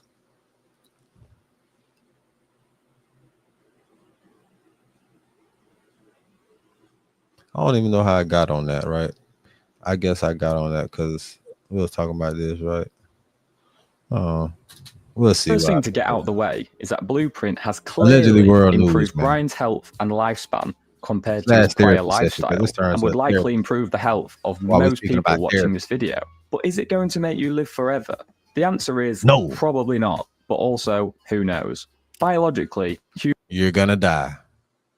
Biologically, you're gonna die. You're gonna die, bro. And it's okay. It's okay, bro.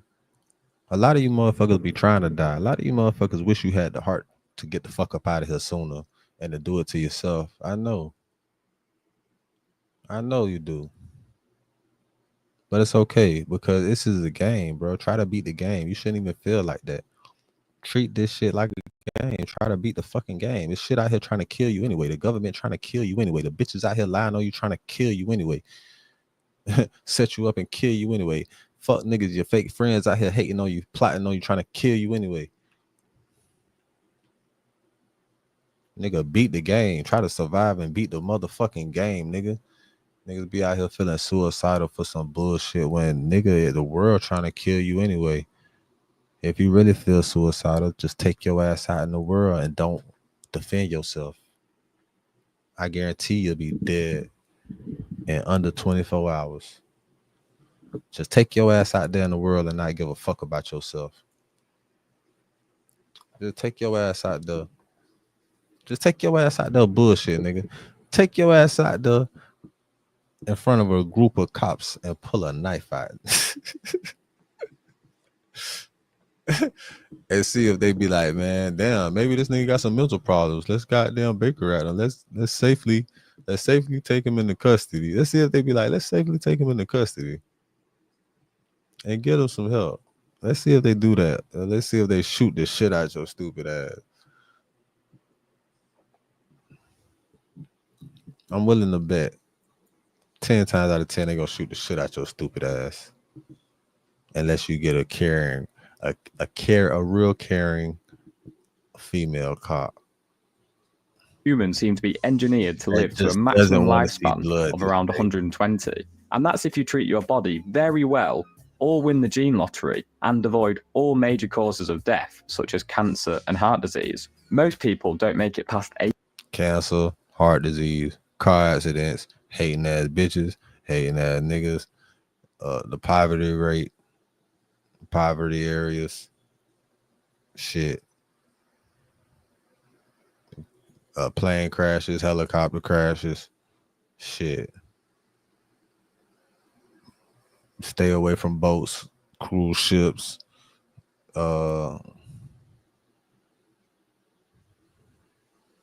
shit. Don't go deep sea diving in no shark infested waters. If you know what I'm saying.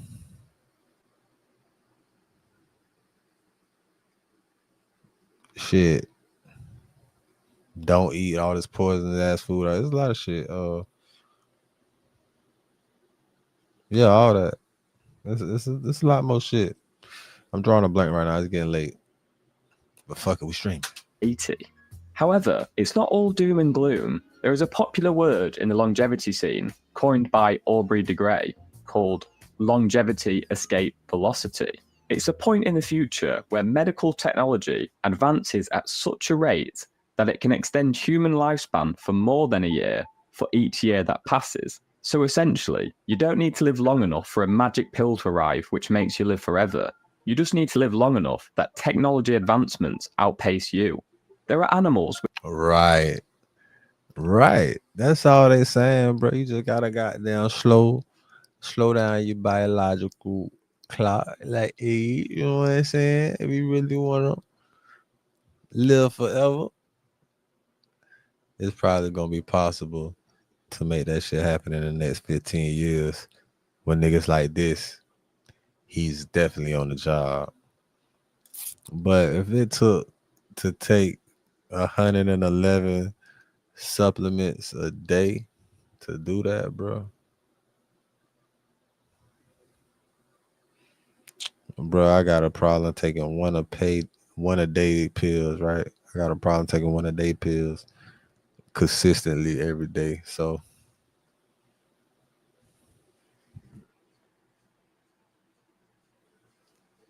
111, man. You crazy as fuck.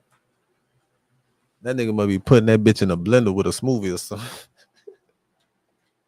Which have lived over 500 years. So biologically on this planet, it's possible to live longer than 120 years. But as of right now, we are no way near solving aging in humans. Even if reversing aging is proved in a singular cell in a lab, that could still be hundreds or thousands of years before it's proved in animal studies and then humans. But as Brian states, we've never had a better chance of living longer than we do now.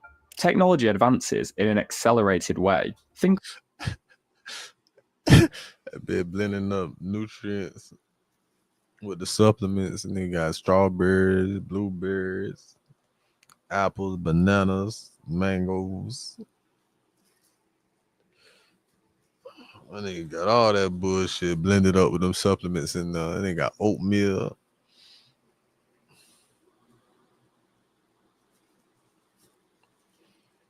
And they got raspberries, blackberries.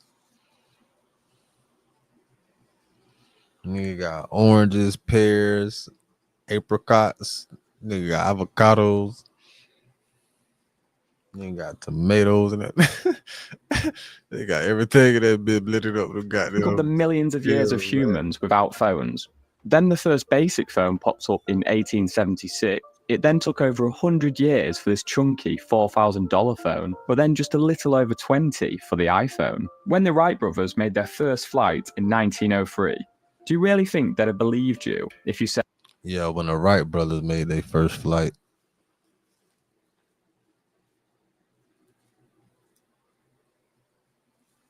They ain't invent shit, though. That humans would be taking a rocket to the moon in just 66 years' time. AI will also play a crucial role. It can already process data and recognize patterns at a rate far greater than humans can, and it's improving exponentially. Regardless of whether it happens or not, the quest for immortality raises many social, economic, and philosophical issues. If we could live forever, would it only be available to a select few billionaires? If we lived until the age of 500, would we be working until 400? Would living forever destroy what it means to be human? And finally, fuck living forever, because, bitch, why the fuck would you want to do that and live in a place like this forever in the first place? Like, yeah, you want to live on Earth forever? I don't give a fuck if I was goddamn... I don't give a fuck if I was Jeff Bezos, Elon, Oprah, Kanye, Jay-Z, Beyonce, Rich, all together, bitch. I don't give a damn if I was a quadrillionaire.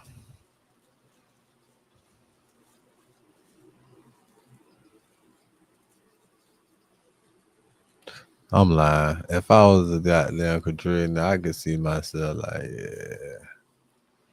But nah, not even then. You know what? Because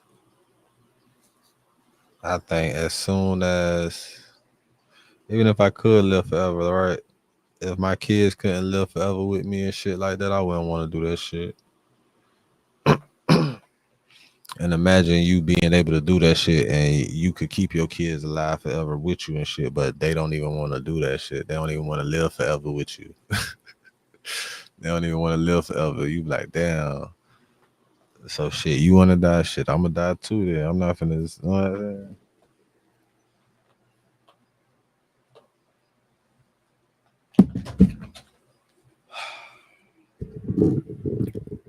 Shit just crazy.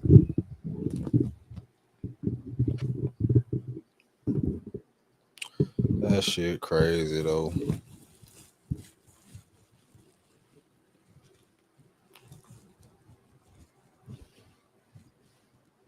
Fuck it.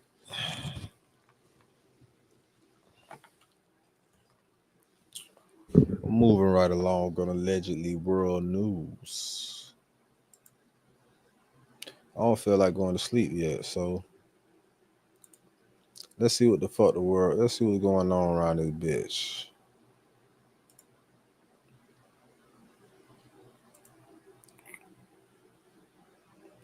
Let's see what's going on in the world today. All right, this is something else I wanted to look at. I would definitely want to look at this shit right here. Let's go to this right now. Matter of fact, I'm probably finna re-up a whole separate stream for this. Yeah, man, we wrapping up allegedly news. All right. And I'll be back shortly. Yeah, man. Hey, this is Home Inc. TV. Hustlers on a mission that day. Sponsored by dividendsapparel.com. Remember, whatever you do, make sure you do it capital and create a positive impact today and later. Fuck them haters. Get your paper straight like that. And never forget, real niggas do what they want to do. Bitch niggas do what they can. Hoe ass niggas gonna talk about it, and fuck niggas gonna hate regardless. I promise you that. So do your shit to the fullest, nigga. And we in the lit house. Whatever you do, make sure you keep the light within you shining bright. I'm gonna be right back with a real nigga reaction, because I ain't ran one of these R&R moments in a minute. And yeah, man, we gonna do that with Young Pharaoh, with the Young Pharaoh interview, the Tasha K Young Pharaoh interview that was deleted and shit. Yeah, I be. I'm a hustler on a mission, grinding for that spot, a brand new pot to piss in. Trying to school my partners, I don't think they pay attention. I'm sticking to my vision, on the road to the riches. Every single day, I'm a hustler on a mission, trying to get 100 M's, nigga, I ain't kidding. I'm on a mission, 24/7, 365.